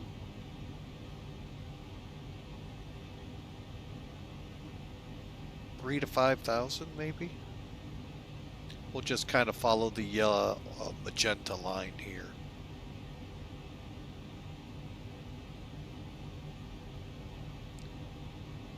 Yeah, we're only like 20 miles out. I think it's where the river curves right in front of us.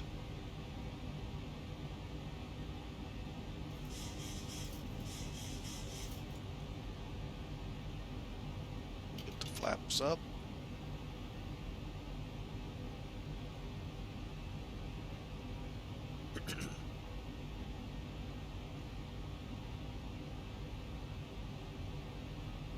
Yeah, we'll kind of cruise over at 5,000.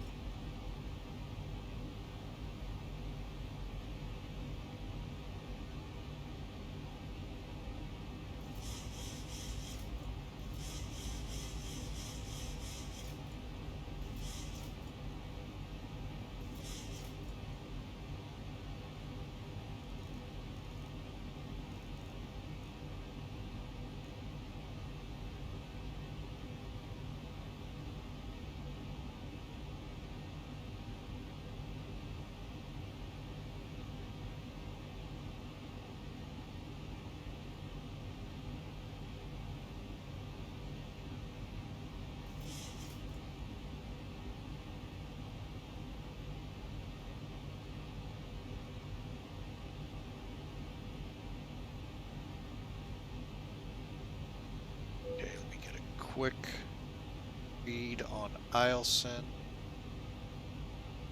289. Okay.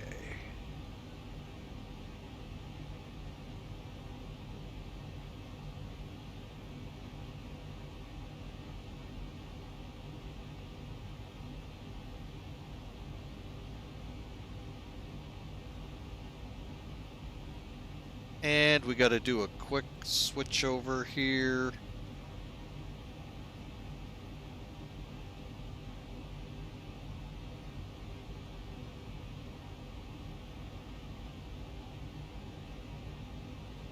All right.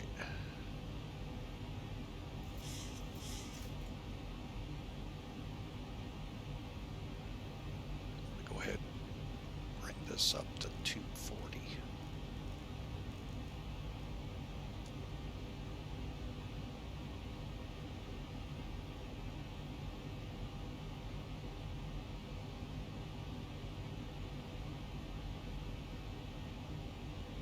Okay, our ILS now is 109.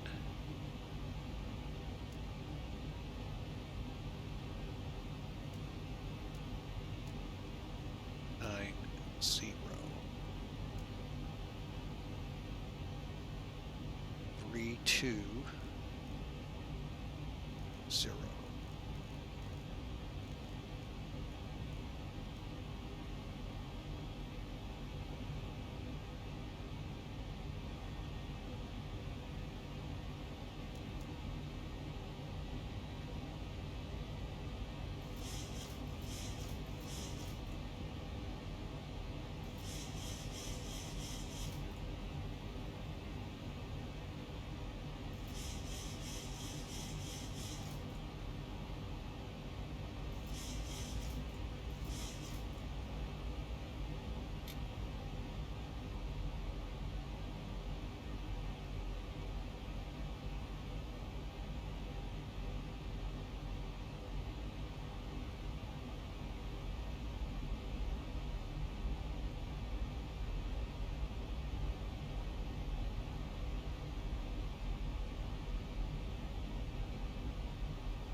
$2,500.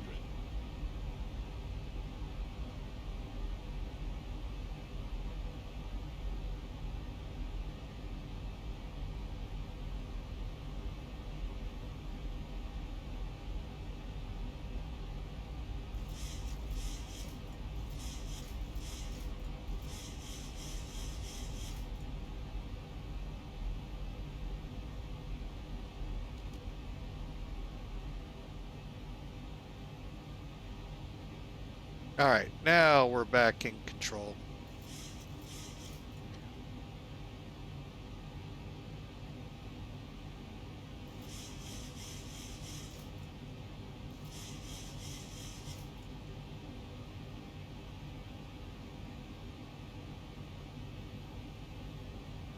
Okay, we're going to go out. We're supposed to be on a 14-mile arc.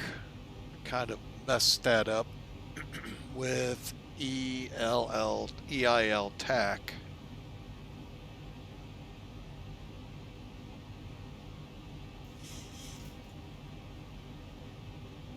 But we're going to head out here and turn in here in a second.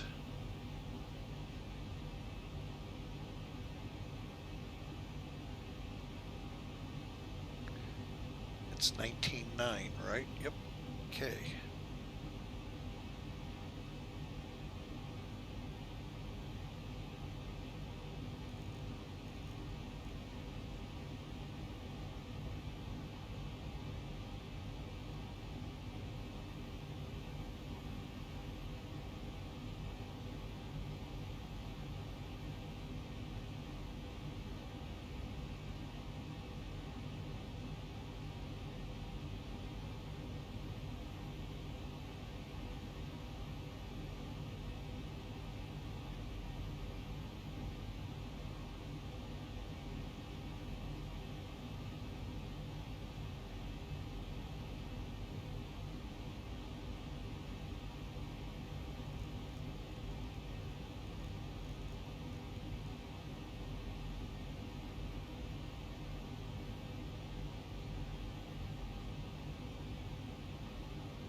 Okay, runway in sight. I was looking at the wrong thing.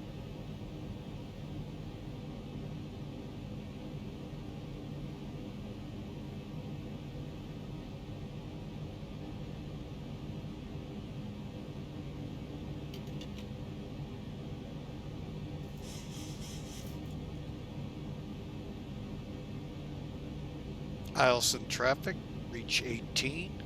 Approximately 10-mile final for runway 32, option.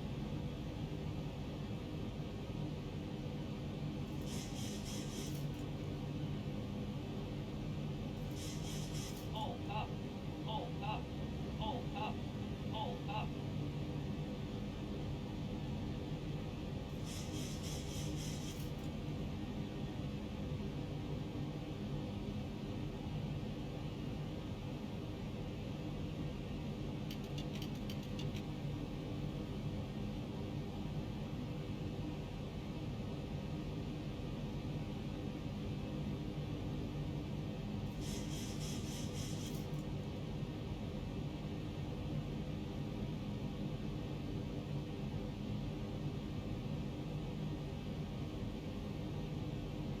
Okay, got a little back on course here.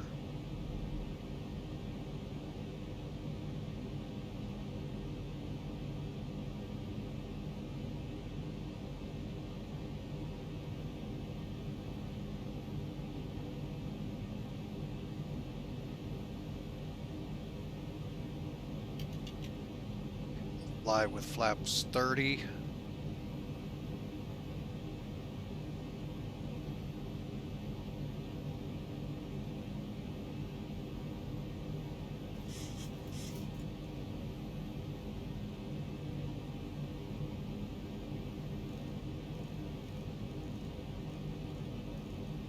One 1,000 feet, stabilized, Mr. Birch altitude set.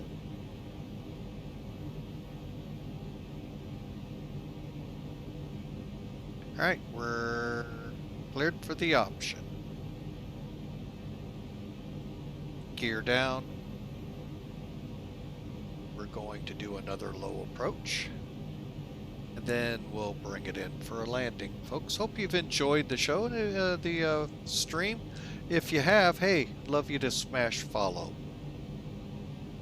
If you're watching this on YouTube, smash subscribe, and look forward to seeing you on future flights.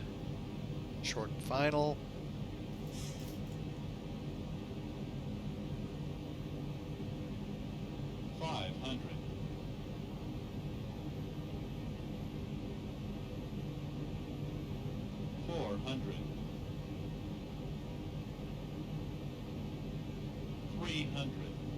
Approaching minimums.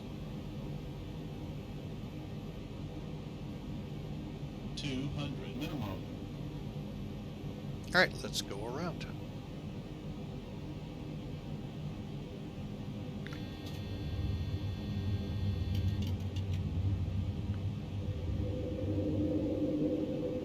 Eielson traffic, reach 18 going around. Make left traffic, this time to a full stop.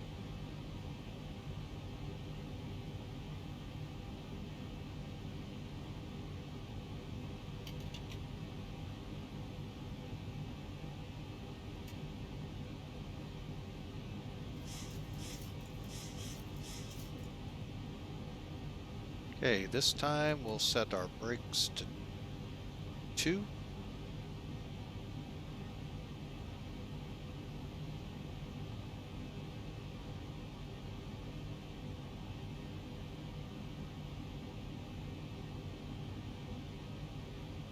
Actually, 15 I want to set over here.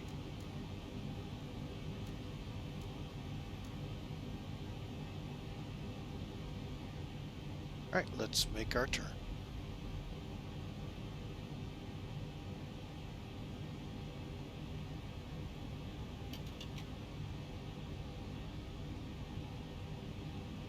$3,000 is going to be our pattern altitude, even though that's way high. I didn't like terrain announcements coming in.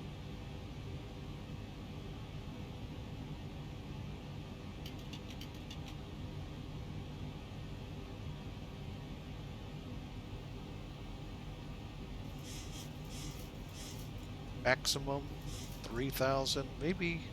Yeah, we'll set about right here. Bank angle. Bank angle.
All right, let's see if we can't pretty this up a little bit.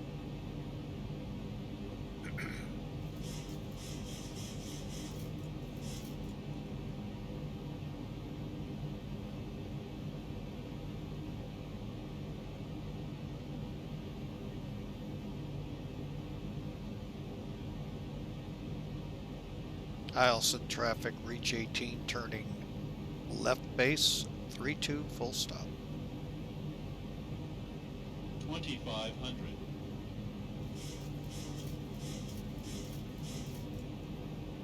Gear down, 3 green, brakes set, lights on, flaps start down.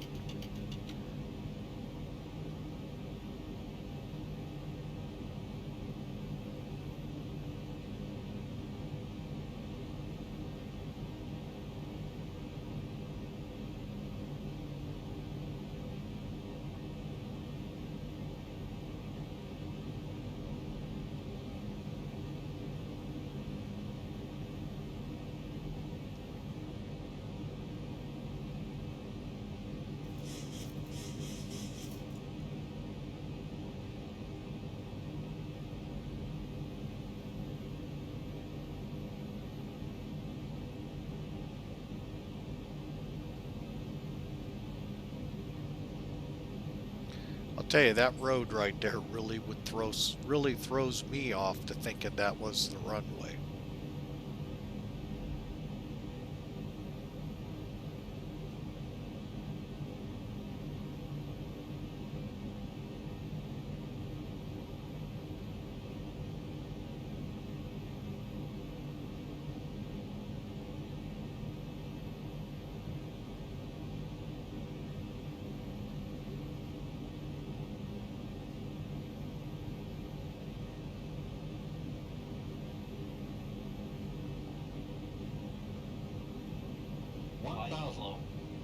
10,000 feet, stabilize, Mr. Birchhound, seat Glide 7. slow.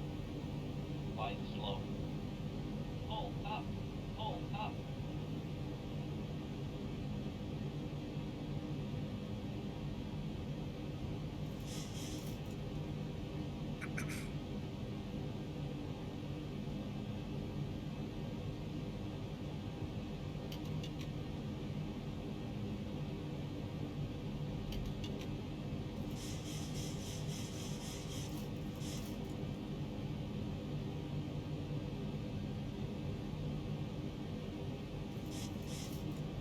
Okay, on glide slope, approximate 6 mile final.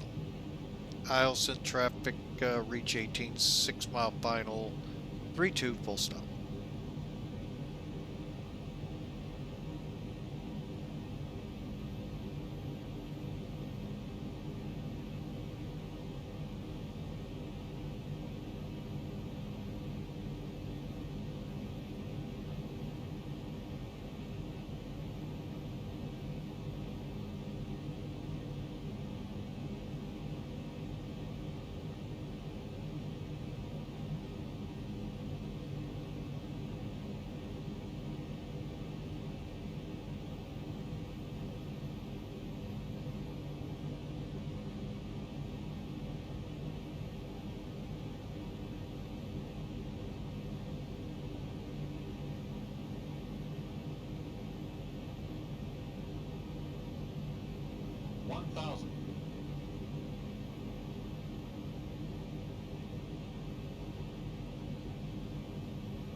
Okay, let's firm up here on the glide path.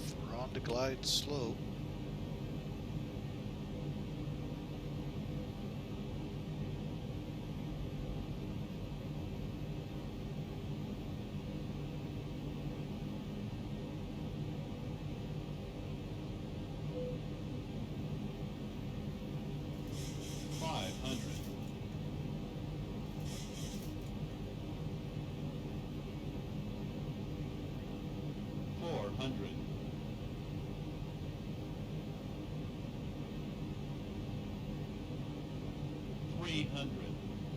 Approaching minimums.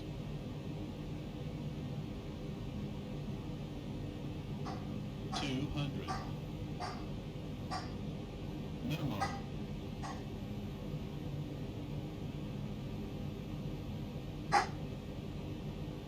100.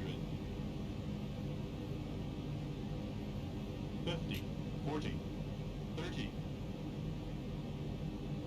20, 10.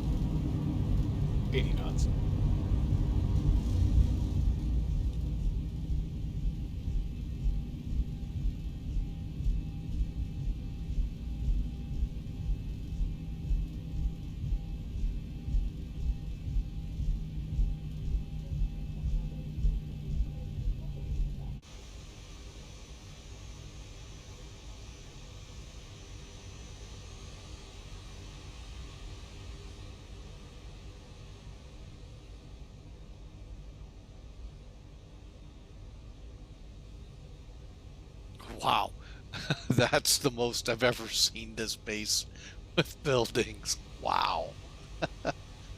Interesting. All right, well, folks, welcome into Eielson. If you're not familiar with this base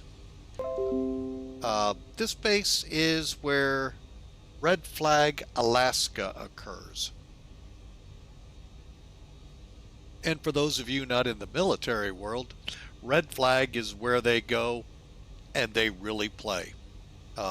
And sometimes real ordnance employed for the bombers, so they get a feel for what it's like, you know, when they drop. Because when you drop munitions, you just drop some weight, which means retrimming and all of that good stuff that goes involved. And if it's on one side, you got to retrim the ailerons and so forth. So, believe me, DCS, for those of you that love flight simulation military, That's the way to go for that. All right, let's get this off. Let me get caught up here real quick. APU on.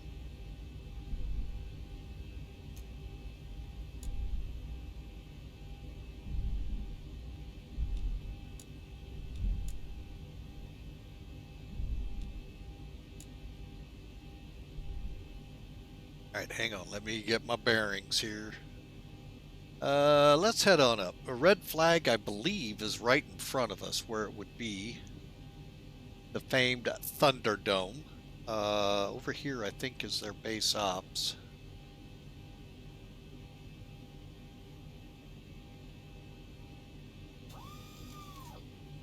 And flaps up.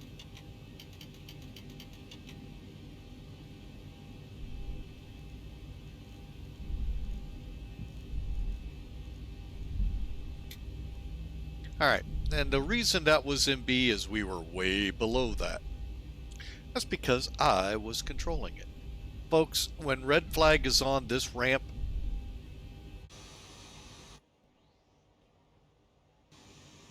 is full of fighters, bombers, tankers, cargo.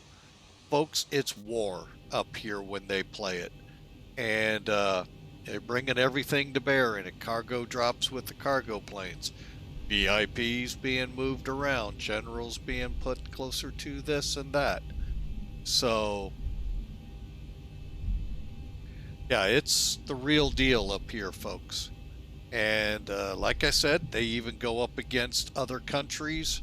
Other countries join in, so they learn, you know, how to integrate with them. It's an all-out war up here without angry shots being fired. So, anyway, we are here, and I hope you enjoyed that, folks. And I do apologize for all that quiet time. Mac Air, welcome in. Sorry I didn't. Oh, you just popped in. The Tolus, ooh, Atlanta to Fort Lauderdale. That is awesome there, Matt Air.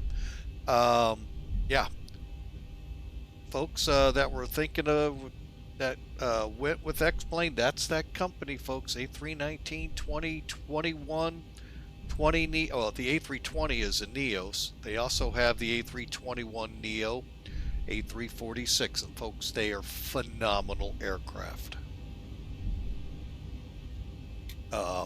X-Plane store is a good place to start. You'll see xplane.org, and then you'll see the store up top, and that's a good place to start looking for some great aircraft.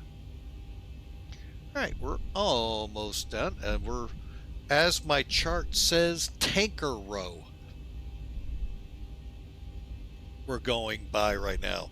Like I said, folks, this thing's unreal. The north end, you may have noticed that big loop.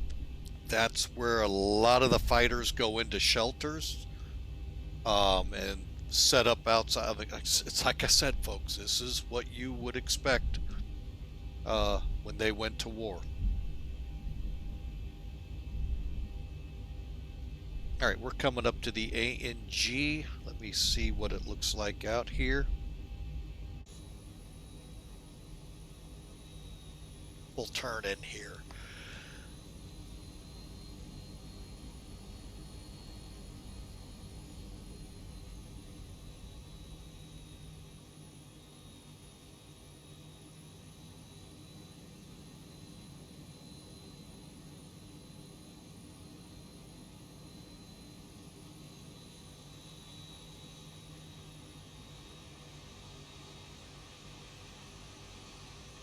And again, this area is called Tanker Row.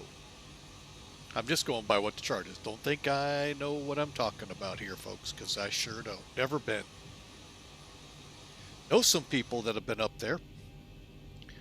That's as close as I ever got. Let's get the lights off. APU is on. We'll get to that in a second. Wing lights can definitely come off.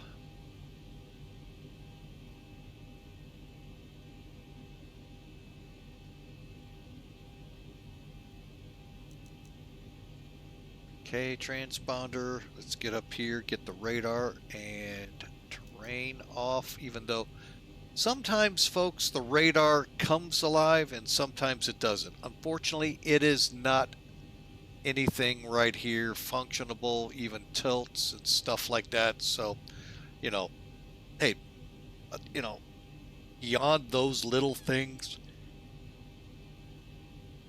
I love this plane. All right, let's see. I think anti-ice can come off.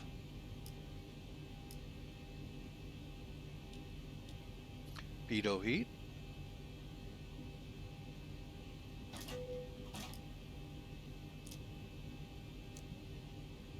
Okay, and we are now on the APU, which means let's shut them down. Cut off.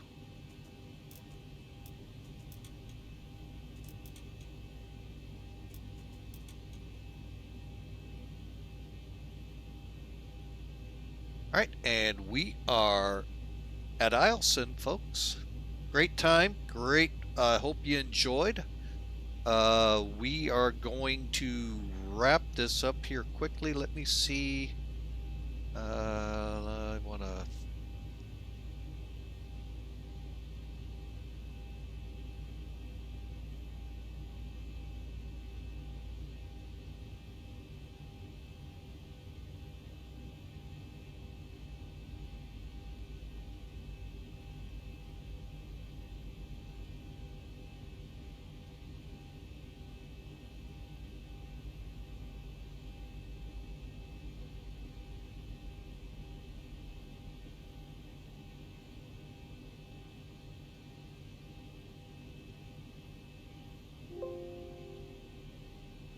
All right, that PIREP is filed. Give me a second. Let me see what the airline called us at. I'm not going to approve it. 118 feet a minute. Wow, I'll let someone else do that. All right, we'll close that out. All right, so we're on the APU shutdown. Real quick, any other real quick pressing matters that need fasten seatbelts? We'll get that going. We're going to leave everything for the most part as is. And I think that's all we have to worry about. Yeah. Okay, let's take a look real quick at the metrics through Sim Brief. I'm sorry, Sim Toolkit.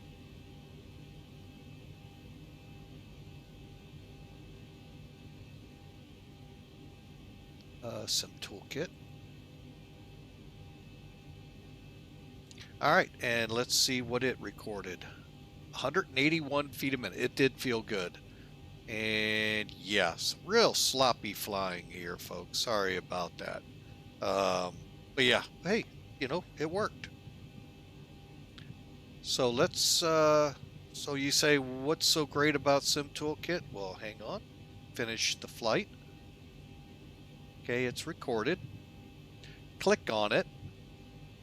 Details. Okay. Quick synopsis of the flight. 121.2 on the landing for G's, 181 feet per minute, 127 knots. Little slow. Let's take a look though at the full report.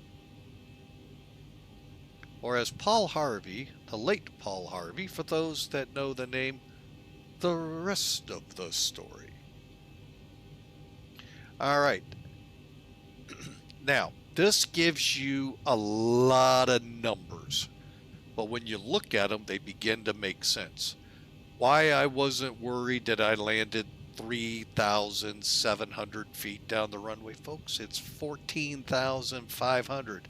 It's there to handle the buffs that come in, the B-52s, the B-1s, that may, when fully loaded down, which granted they're not, could use. 150 feet wide. Yeah, B-52s need that for those wing outrigger wheels they have. All right, so here's the actual touchdown numbers. Heading was 320. We were 3 degrees, and we were compensating to try to hit that center line. Pitch 2.8. It doesn't tell you what would be ideal because every plane's different. 127 again for the speed, the G's, and the vertical speed. We really greased this one, folks. Again, 3,700 feet down to runway, but we were 10 feet off that center line. That's not bad. Okay, so there's what it looked like number-wise. Now let's see if we can... We weren't able to do this yesterday, but we're going to try today. It crashed the desktop. That would help if I'd have gotten off VATSIM. Dang it. Oh well. If you forget and you're on VATSIM, as you see, it will disconnect you automatically. It is gonna let us. All right, we're gonna go ahead and put it there. Let's get some music appropriate to an end of a show. Something like maybe a finale, a grand finale. And let's watch and learn. 1,000 feet, stabilize.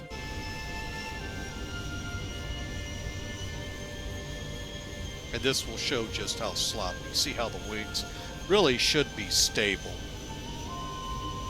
But it could have been a bad air day. Who knows? Not bad hair, bad air.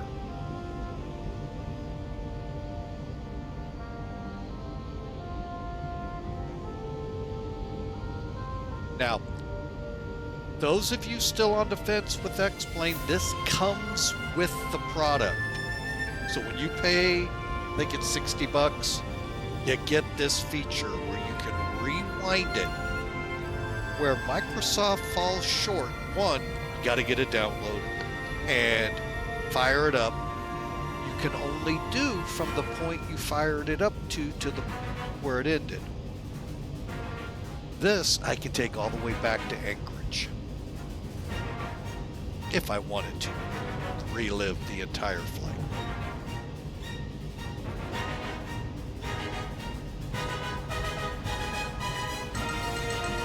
Already know we're high. Actually, we're high now, which is fine. I'm, like I said, a 14,000 foot runway. I'm not stressing over it, folks. And a little early on the flaring, but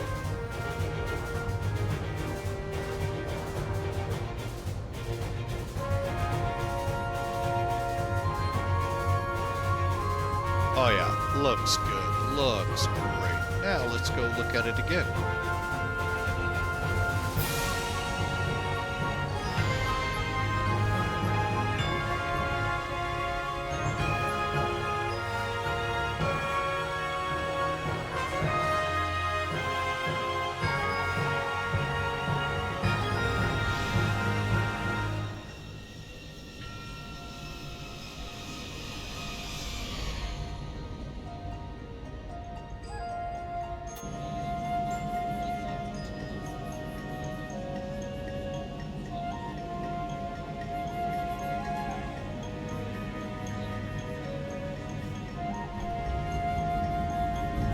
Oh yeah, that looks beautiful from in there.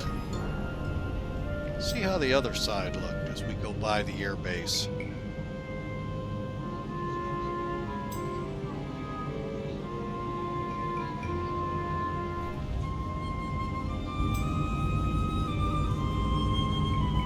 Folks, that looked outstanding. Now let's see. Sometimes the tower view at Air Force bases are rough. Let's see. Oh, this is going to be nice. Even though it's a long landing.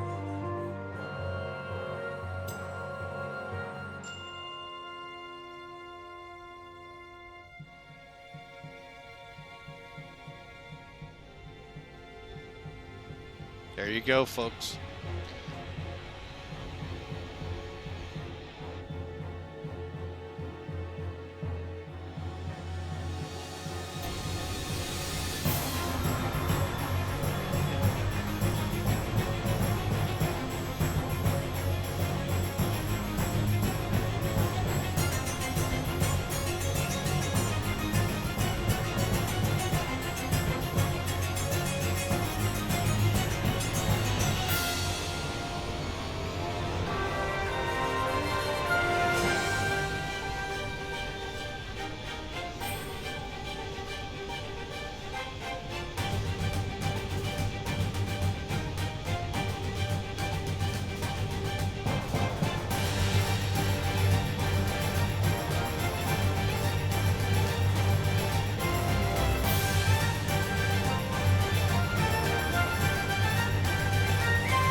All right, folks, we've had enough with the rewind. Let's go ahead, take it in. Folks, it's been a fun time flying with you all today. I hope you all have a great weekend. I got to work tomorrow, 24-hour shift at the firehouse, but hey, I hope you all enjoy. Those of you that just picked up X-Plane, I hope you enjoy, because I have a ball with it. But for now, folks, let's get this thing back where we were and call it a day. And I hope you all enjoy it. It's a beautiful day here in St. Louis. Those of you at the air show, hope the Blue Angels give you a great show. For now, folks, we'll see you later. My game plan is to be back Monday with another flight in the ZIBO. Check out our schedule down at the bottom in Twitch, or catch us over here at Discord. And we got a flight schedule waiting there as well. Hope you all enjoy. God bless you all. Have a great day. See if there's anyone out there we could hand this off to. Oh, I think we're going to have to hand off to another ZIBO pilot. We're going to get you over to the phenomenal Melvin Leroy. So, hope you all enjoy. And again, God bless, folks. We'll see you Monday.